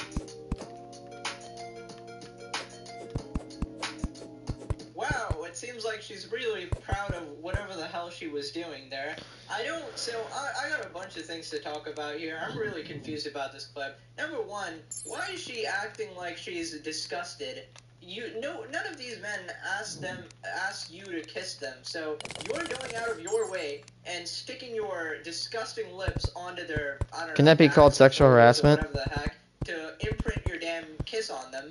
And you are acting disgusted as if you don't want to kiss them anyways? Is this like a dare by a friend or something? I mean, nothing really justifies involving other people here. But I'm sorry, I gotta bring up the old classic here because it's very relevant. Imagine a guy did this, bro. What the hell is wrong with you? You're just going around basically overstepping your boundaries. These guys aren't even aware that you kissed them. Like, I'm thinking of some of the repercussions that could possibly happen here. Like, I don't know, maybe these guys have, like, wives at home or a girlfriend or a partner or something, and then they come home after partying with their friends or something, and then the girlfriend or whatever sees a red giant lipstick mark on his shirt, obviously she's gonna see him, he cheated or something like that, or make out with a girl. But obviously he didn't. So I don't even know how you would possibly defend that. There's no way you could defend that unless you went online and found this specific video of this girl kissing your shirt, right? Because, like, if you see that mark, it's like, okay, you're cheating, and there's no defense for that. It's ridiculous. I'm thinking of, like, how many things wrong she did with one simple, like, interaction there. She ruined their clothes, maybe ruined their relationships. This definitely counts as, you know, freaking assault, alright? I mean, come on, if a guy went up and randomly kissed out different girls, that definitely counts, so this counts as well, okay? So, obviously, after this video, the internet got pretty mad at her, and apparently she made a sort of, like, apology sort of response. It's not really an apology. I mean, was it perfect? No, I think everyone made a mistake. Was it seamless? Was it flawless? No, it wasn't any of those things. That is the most botched hate. Again, I got a couple of questions. One, that's the same person? What? Wow, okay. And Yeah. the two is, that's not probably how you respond to it, you know, just considering the role reverse situation and what kind of response he would have gotten there if a guy did it. So I just think it's ridiculous. Just stop touching people without their permission. Is that really so hard? Okay, moving on to clip number 2. This one is just downright sinister. This woman was born like an absolute evil person, okay? And she's so proud of it as well. A woman is receiving backlash for saying she goes into relationships looking to abuse and damage men because she likes humbling them. I'm sure she Wow. has a great relationship What a bastard. with her father. The whole time I was seeing him, I was kind of just using it as a psychology experiment, and I didn't really like the guy. I more just wanted to see if I could break his heart, and it was fun. Wow, that is actually sinister. I just gotta pause. Alright. So she's treating relationships like a sort of experiment, you know, experimenting on humans. Okay, I just gotta say, this is like straight evil, you know, you're kind of like breaking people's hearts. And a lot of people kind of do this, you know, kind of subconsciously or something like that, you know, kind of leading people on or whatever. But to come out and just outright admit it like this with no shame on this whatever podcast, I don't know, dating podcast or something, I don't know, to me it just shows like the absolute lack of self-awareness and her mindset in the sense that she can just get away with all of this, right? Like, I can say it freely, publicly, and nobody's gonna criticize me for this. And it was fun. So did you break his heart then? I hope I did a little damage. Wow. Okay. Why do you hope that you did that little damage? I like humbling men. You like humbling men. Yeah, it's like my pastime. Your pastime is humbling men.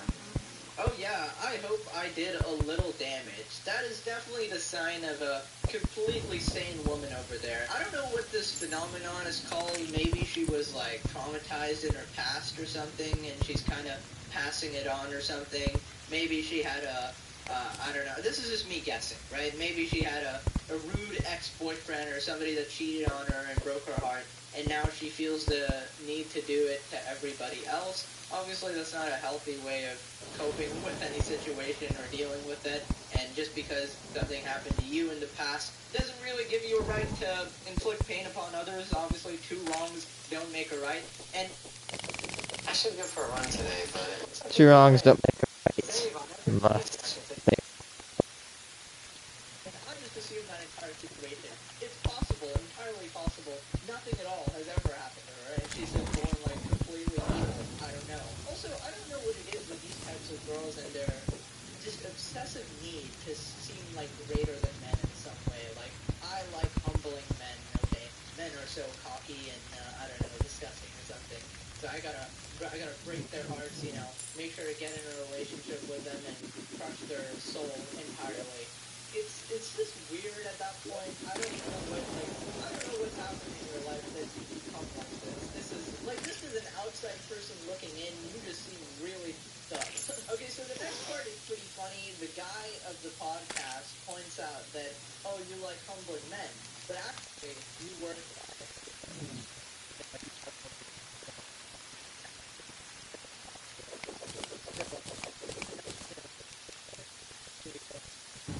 And this is her response. Your pastime is humbling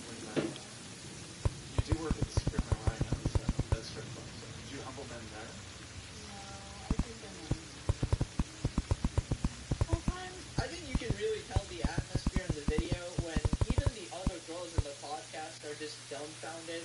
They're like, oh yeah, we support you girl, except, oh wait, oh my, this is a little too far. The guy is just like in absolute disbelief over here. It seems like to me it's one of these crazy whack job types that are just obsessed with hating men so much that they'll find any possible route. They dedicate their entire life to hating on men, which is an interesting way. By the way, if y'all not try to fight back, try to befriend, then people would follow your movement. You look like a little lamb, misled by the horrible people of society. At a strip club, and you really think you're the one humbling men there? Okay, listen, I'm not judging any professions. Obviously, you're allowed to do whatever you want there, but describing it as I'm taking money from men is a bit ridiculous. There's a whole dynamic. Did you become that just to take money from men? Because that's probably not the smartest way to do it. Because some people may describe it as a little bit degrading, and for someone who really thinks that men are completely underneath yourself, right, queen over here, it's an interesting choice of profession, I'll say. It's just completely baffling to me how you hate men with such a passion, yet your source of income and your revenue is literally all for men, right? So where is the logic over there? Maybe you can help me understand. Anyways, we should be crazy. Get help, please.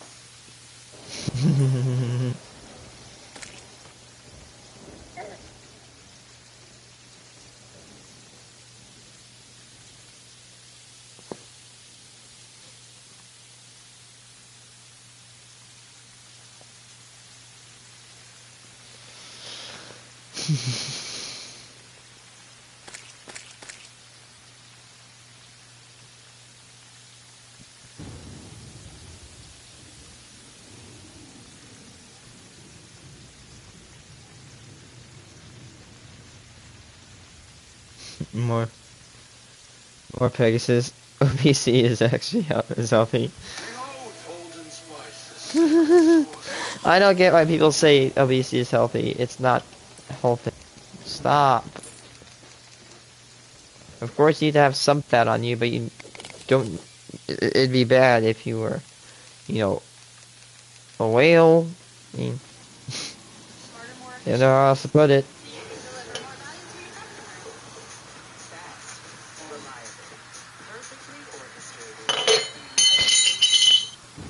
Oh, crap. He was naked? Alright, Connor, is obesity glorified? Today, here's what it is gonna tell us. Your appearance in the video, these critics saying that it glorifies obesity, that your weight is unhealthy, and that by appearing in the video, you're encouraging people to be overweight. Okay, so apparently this is about Miley Cyrus's new video. Probably just a music video, and there was a fat model in the background. It has spoken out a big backlash against the criticism by people saying, no, this is about accepting all sorts of different shapes and sizes, which is the camp that I'm in, as I'm sure the viewers already know. But what is your view, and how have you reacted to the criticism against you? Well, I mean, fat people exist. There's no question No about shit, that. Sherlock. So was that the debate? Do fat people exist? You won! You won! You won!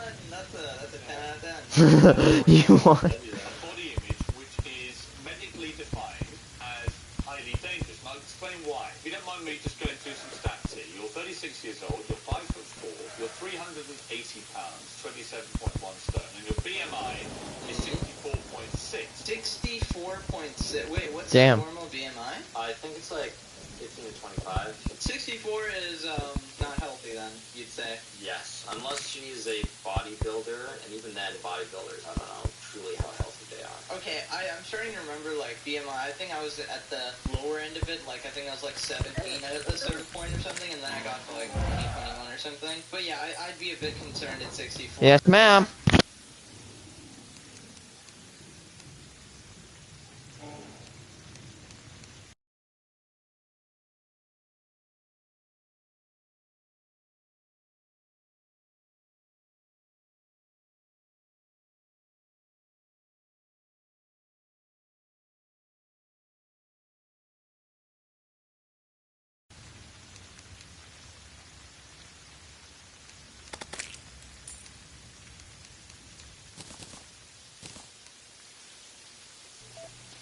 necessarily about your appearance, or your look, or anything like that. It's about real repercussions and what could actually happen to you if you don't get it under control. The BMI ranges, according to the World Health Organization, 18 is underweight, up to 24 normal weight, 25 to 29 overweight, Stone. 30 to 34 class 1 obesity, 35 to 39 class 2 obesity, anything over 40 class 3 obesity, which is morbid obesity, a level of obesity which could very possibly lead to early death. Your BMI is 64.6. Do you think that Angelina doesn't know all of this? No, the reason I'm saying it is so that viewers can understand the debate properly. My argument is this, is that when you are that level of morbid obesity, statistically, is it right to put people like yourself into a pop video celebrating that kind of weight? And I ask you honestly, to be honest with yourself. We've had all this with Tess Holliday. She's on the cover of Cosmo, and it's all celebrated. There's no mention of it being a dangerous weight. Honestly, if you were really concerned about people being obese and representing something bad, you would take yourself off the air because you're not exactly slim yourself. Well, right? okay, Wow. Oh, shit. Wow. That is one fireback over there. Yeah, but he's not a whale. Okay. I'm sure Piers Morgan isn't in the best state of his life. That's obvious. I don't know what his age is, 50, 60, something like that. There's a difference between probably overweight and like tier 3 obesity. His BMI would probably still be like, I don't know, max 30, right? Like max. I think it'll be like 25 or something, which is still at the point where you're not going to die 20 years younger, right? The whole debate here is if you should put this type of a model in a video. To be honest, I'm not a fan of the regular models in videos as well because they have some unattainable standards. They're pretty photoshopped and, you know, that's not cool too.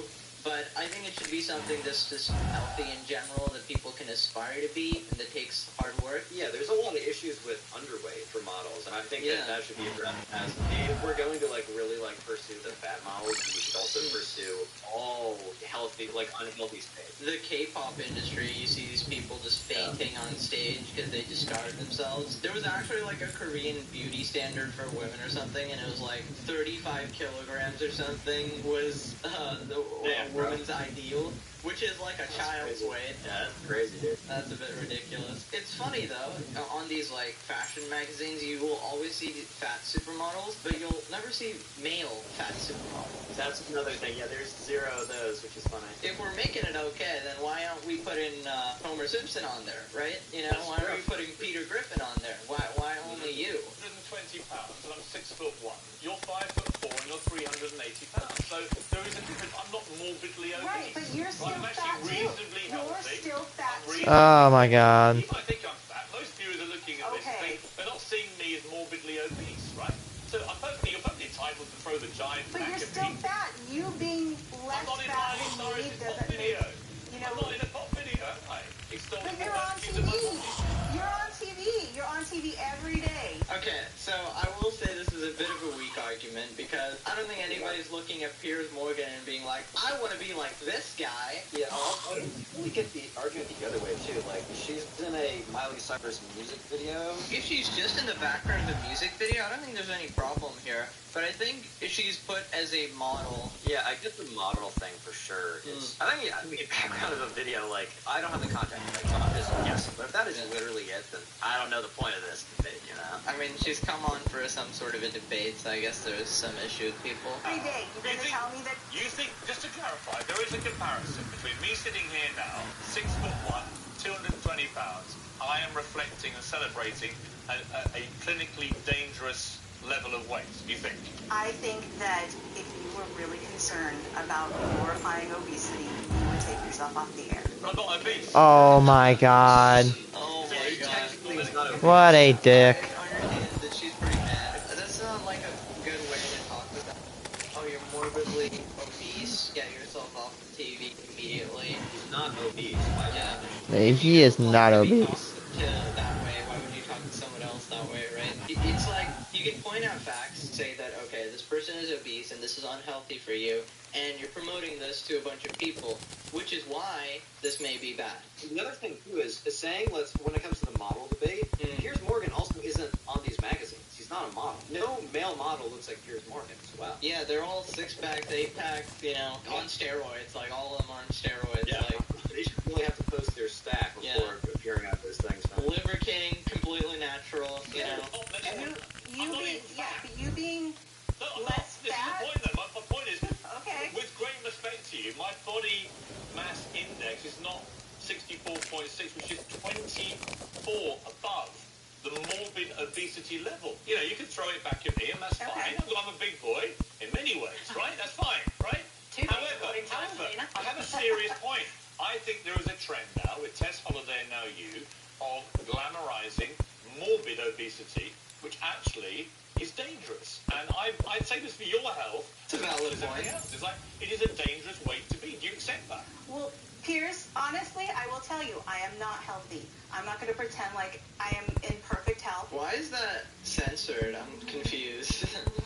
That's a great question. That's just Tess Holliday, who's like a model or something. Is she having like a photo shoot on like the red carpet or something? I don't know what's going on here. I actually have no idea. I can't even tell it's a blur now. Maybe that's not Tess Holliday. I might be lying. I mean, it may be, or I don't know. But whatever, they're models. I tell you, I am not healthy. I'm not going to pretend like I am in perfect health. That's good. But I am 46 years old, not 36. Okay. I am 8 years younger than you, and don't look my age. The health problems I have are more age-related than weight-related.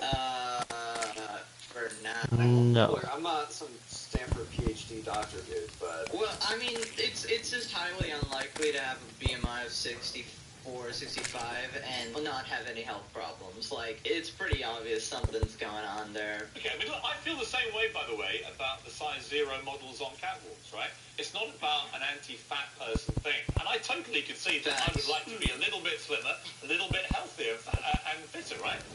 I get that. But there is a difference between me and you. And I would like you to be honest about this, rather than doing lots of press around your Miley Cyrus video, which makes it look like this is all pretty cool. I think the thing is that what Angelina is saying is this is not about glamorizing. This is about accepting.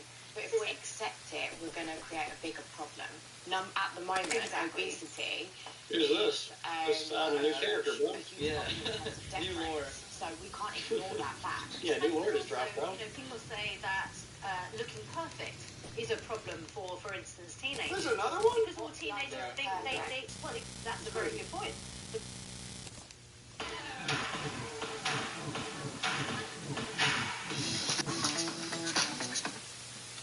But a lot of people think that by having, you look utterly perfect, and Love Islanders all look utterly perfect, Well, for I'm not instance. utterly perfect. I have cellular. I have things that I don't like. We all do. But what? So it's in about terms accepting, of you course, see, but all of I the different can't accept That's called socially accepting it is okay, but physically accepting that it's okay to be unhealthy is not.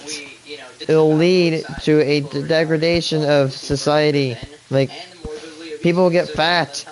I think there's a big Then, issue with this. that'll be a new norm. I feel like there's a lot more super thin models than... And our kids will be born with all these diseases. I don't want to sound like a pseudoscience nerd, but seriously, hear me out, man. I feel like having like fat people and skinny people... I have no problem. Again, I have to say this. I have no problem with fat people. I really do not give a shit. Just know that you are unhealthy and that there are consequences to that.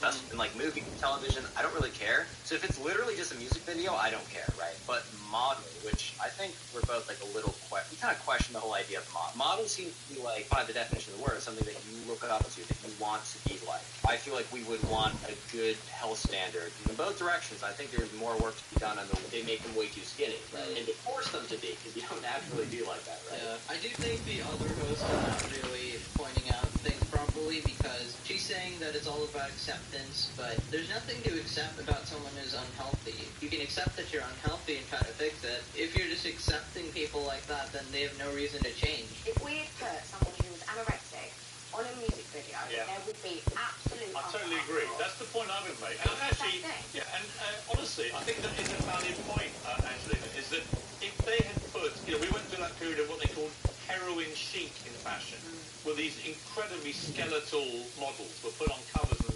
catwalks, and there was a huge Yeah, I agree. There's a problem with that. They're too underweight. promoting and propagating an unhealthy body. Being underweight like that is really unhealthy. In fact, I'm slightly underweight, and that is a problem. It's uneasy when it's framed as I could use about 10 or 20 more pounds, And I could say that being underweight is kind of shitty. She's just like, Yeah. I don't care. Yeah, that's kind of expected that she doesn't really care about her health that much. This random guy on TV isn't going to change her, obviously. I do agree that if there was an outcry over the other thing, yeah, then it makes sense why people would be mad at this as well. Without actually re-emphasizing constantly that this is a really dangerous, unhealthy way to be. I think normalizing it is the problem. But unhealthy people still deserve It shouldn't be normalized, though. to see themselves represented. But why would you want to be represented in a pop video? I don't get it. I mean, if you want to be a good role model, you could just do. Because that's my job. You could go on That's a big. what I do. That's Yeah, I my don't job. understand. Right, but you see, I would respect you more with respect to you if I saw you doing a fitness campaign. We try to lose 100 pounds.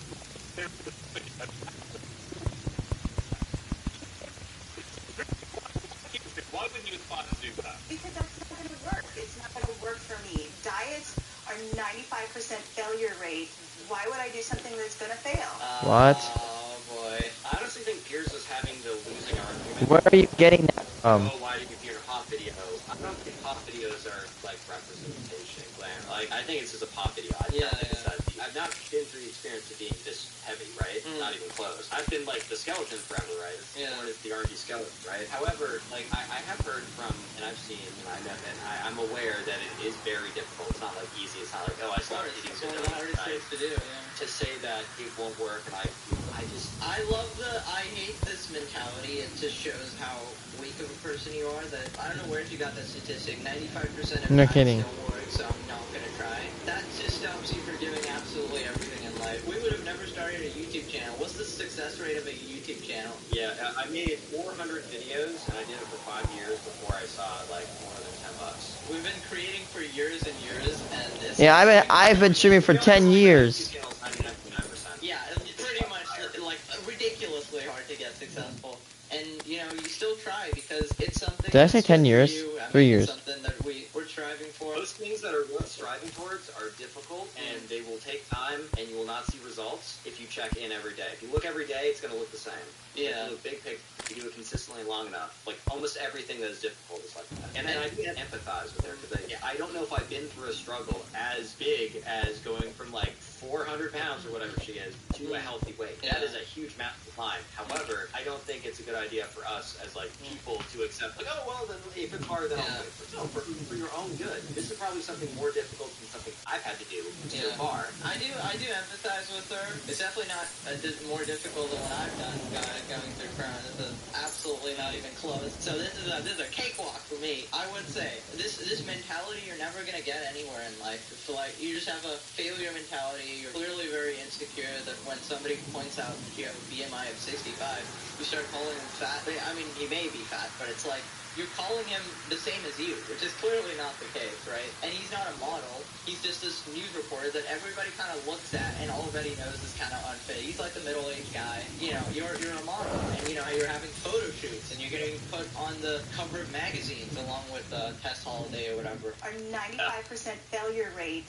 Why would I do something that's going to fail? Because I would hope you would want to save your own life, and I would like you a very charismatic person to be. You give it back as well as you take it. I respect all that. I love how, you know, Piers Morgan's supposed to be the bad one in the room, but he's the only one who actually cares about her. She doesn't care about herself. The other newswoman anchor is literally just saying, oh yeah, well, we should accept all bodies or whatever. She's trying to be nice.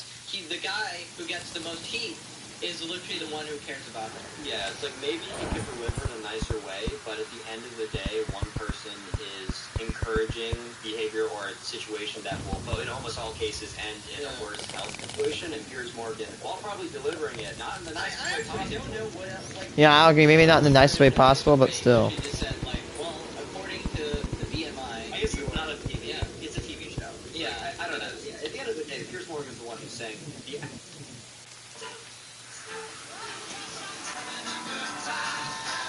Visit California, that's not cheap. Trust me, my parents went there. yeah, I mean, that's how it is. He's been back plenty of times, so.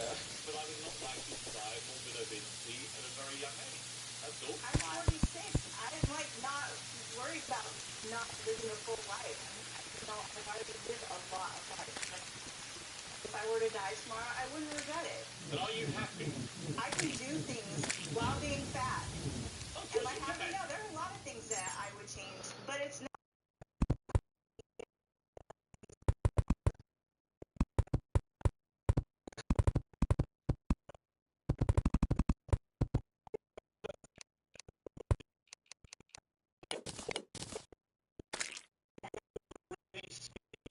The ill-looking skinny model appearing in that video. Would you be happy with that? I think if someone is like that, Yeah. but she wasn't born like that, she's Right. made herself that way. What if through someone was literally unhealthy starving themselves and we celebrated them by putting on the cover of Cosmo? You would not like that. And that's the hypocrisy. Oh, she was on the cover of Cosmo? Well, that changed I things. think that's Tess Holiday. I think that was Tess Holiday. That's different. I agree. Cover of like a fashion magazine, that's definitely getting a bit more murky. Because that is definitely more of a model territory. Yeah, it's Is it because people are massively overweight, we're not allowed to say, actually, that's unhealthy? I think we should be able to. Put themselves through very punishing regimes to be on the front of magazines. I think it's very hard to be. Tess to look as Holiday's good only punishing regime, for example, was to eat lots of food. Right? That was a punishing regime. That's for sure. Yeah, I don't know what the green shirt news host was thinking, but she was going down. Yeah, that's not to compare. Both sides are obviously bad, but I will say starving yourself is probably harder than shoving McDonald's in your face. That's probably a harder thing to do. Both shouldn't be done though. Yeah, being an organic way. Except that modern media is not flooded with people who are considered. Let me ask you, Angela, finally. Do you think, I mean, I don't know about you, Angela, but I tend to get... that are actually out there. I tend to, Angela, here's my thing. I It's sort of... so small. It's so small. Right, That's what she said. It's so small. It's so small. Right? I think when people say to me, you put on a bit of tip with me, it makes me go back and try and lose a bit of tip. Eat a bit less, drink a bit less, get on my Peloton bike, off we go, right? I need to have people look at me going, hey, big boy, lose a bit. Rose ridiculously British, by the way. Yeah, I do like you. Because you feel the great virtue signaling. We can't say anything negative about anybody's body image. Everyone's perfect. I don't agree. I think a bit of fat shaming is a good thing, a healthy thing. What do you think, Angela? She's not gonna agree.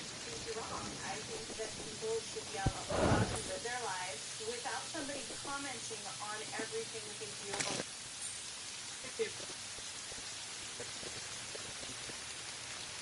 That's the distinction I make too. Like, obviously, She can be fat. Like, nobody really cares. Like, you can do whatever you want. It's just when you influence other people and their kids, then obviously people are gonna get mad. the whole thing about being a public figure, people, we're held to a different standard than people in the comment section. Exactly. Like, if you have a disagree, like, people will come for us. However, that is a choice that we've made. If you choose to be a model, you are putting yourself in front of a bunch of people. And I don't think anyone should be tormented, but it is a different standard. I mean, look at Green. He's literally the most NPC white guy on the planet, but he got absolutely demolished just for his face reveal. Fun fact, he's actually completely lost relevance since his face reveal. He's done the opposite, which is pretty sad. Yeah, I feel like he has lost all of his relevance. You know, super like mysterious about him. The suspense made him super relevant, but now 280 pounds, naked woman appearing in a Miley Cyrus video. she was naked. Hold up. 280 pounds, naked woman appearing in a Miley Cyrus video. We're all going to talk about your body. She was naked. Did you say naked, or did you just say British? No, that was naked. Wait, I'll put on captions. Wait, let's see. I'm gonna need it. Naked woman appearing in a Miley There we go. It's so naked. There you go. A little bit, I'd say. First off, I'm a huge advocate of no nudity in music videos. Like, I don't like it. This video is a little sus. Yeah, and the thing is, anytime, like, for example, an artist like Miley Cyrus or whatever, whenever she releases a video, kids are watching it 100%. They're watching the music video. Okay, this is ridiculous. I don't want naked women, and I don't want her naked either. That's a bit. I think we can all agree I there. feel like both of them should be canceled. Cancel Miley Cyrus. Cringe. No, I think it should get paid. Good for you. You know what? I mean, that's good. Yeah, good for you. That's I want people to lose my name by now. No one's gonna forget. yeah. I really wish they mentioned that at the start of the video. That would definitely provide some context. Why are people obsessing over so just one fat person appearing in the video? Well, if they're naked in front of the screen, that changes things a bit. Yeah, that's a little bit of a jumpscare warning. Yeah. That's it. Bye-bye. I might go pause and might go upstairs to go eat some lunch. Pausing broadcast.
Sorry, boys.